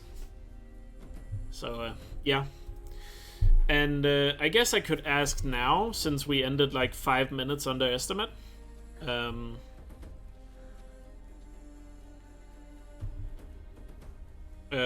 we ended 5 minutes under estimate, do you guys wanna... Am I allowed to show off a quick glitch before I finish? To any of the guys running the marathon? It'll take like 2 or 3 minutes. I just kind of want to show it off. Go for it? Sure. Alright, so let's skip the cutscenes here. So, a lot of people that played this game... Okay, Gaia. A lot of people that played this game was like... what's it called? Were complaining that you could ride mounts in this game, but you couldn't ride anything that could fly. But that's not true. There's a glitch where you can fly. So let's show that off. By the way, I'm playing on the current patch of the game, so the glitch I'm about to show you can do on current patch as well. Let's just get through the cutscenes here. Like that. So if you own a copy of this game, you can do this glitch, and it's super easy to do. So I'll explain how it works. However, I will say the flying mount glitch I'm about to do, you can actually do it a lot more on the 1.0 patch of the game. It's unfortunately just not useful in speedruns, because it's kind of slow to set up compared to the usefulness you could get out of it. Plus, there's only one place here in the game where you can set it up. So what you want to do, you need a weapon that can stun enemies, so I'm going to use the warbow here. And then you want to go to the right to the left of Meridian here. There's a village here, it's called Bright Market. Go to the campfire just outside.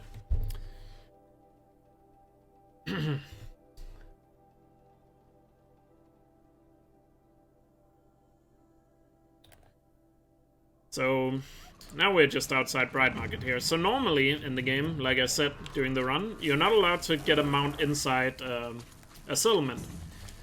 But if you get a mount or one of these chargers to chase you into a settlement and then override them while they're in the settlement, you can get a mount inside a settlement. So see, we just want this guy to keep chasing us until we're inside the settlement. There we go, now we're inside.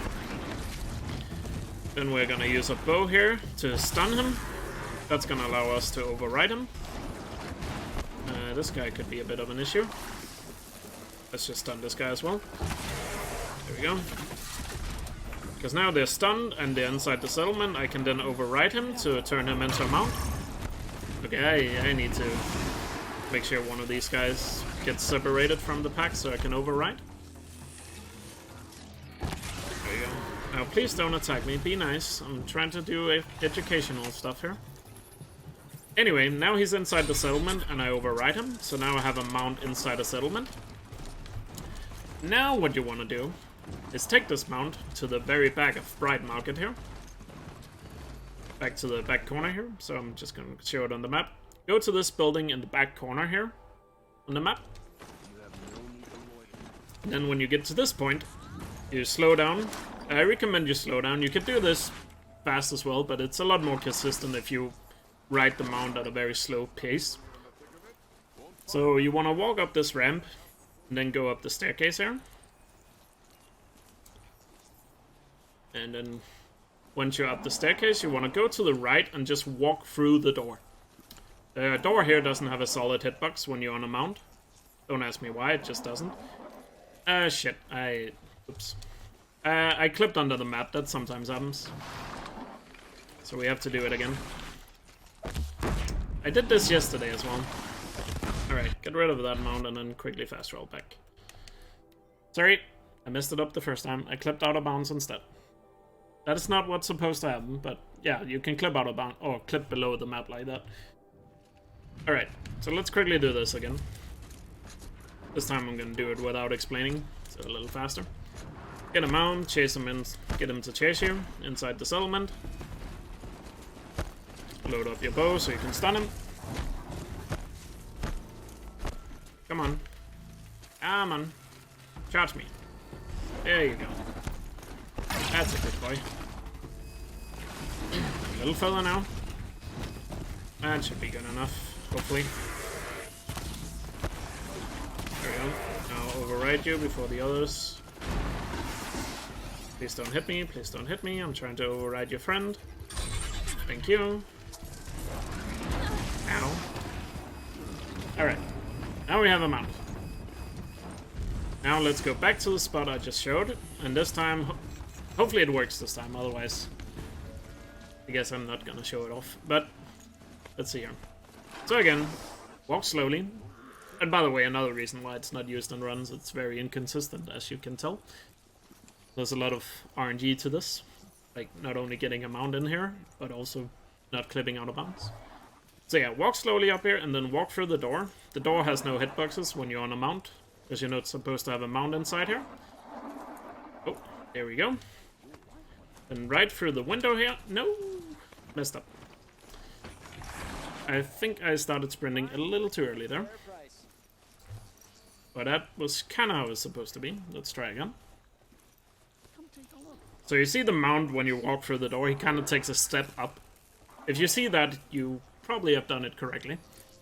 But you won't know until you ride out the window on the right. There we go, he takes a step up. There. There we go. And for some reason now, the mount just stays in air like this. And now you have a flying mount. So please don't tell me that you can't fly on a mount in this game, because you can. And by the way, this is on the current patch of the game, so you can do it on current patch. You do not need a disc version to unpatch.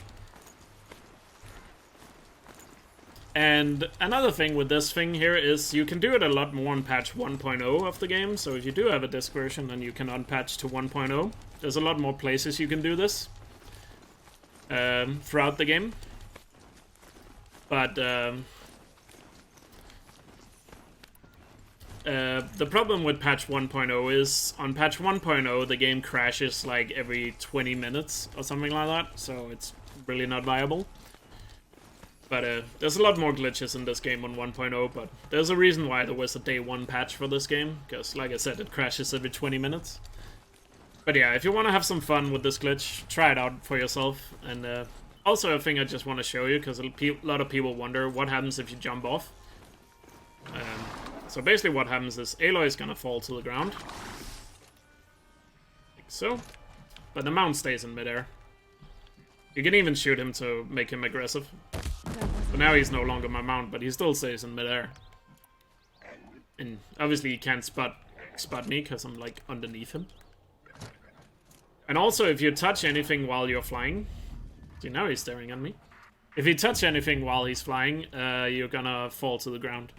So don't touch anything while you're flying around. But yeah, that's everything. So thanks again for watching the run, guys. And yeah, hopefully you have some fun with that glitch if you try it out yourself. And yeah, I'll see you guys around. Have a lot of fun with the rest of the marathon. I'm out.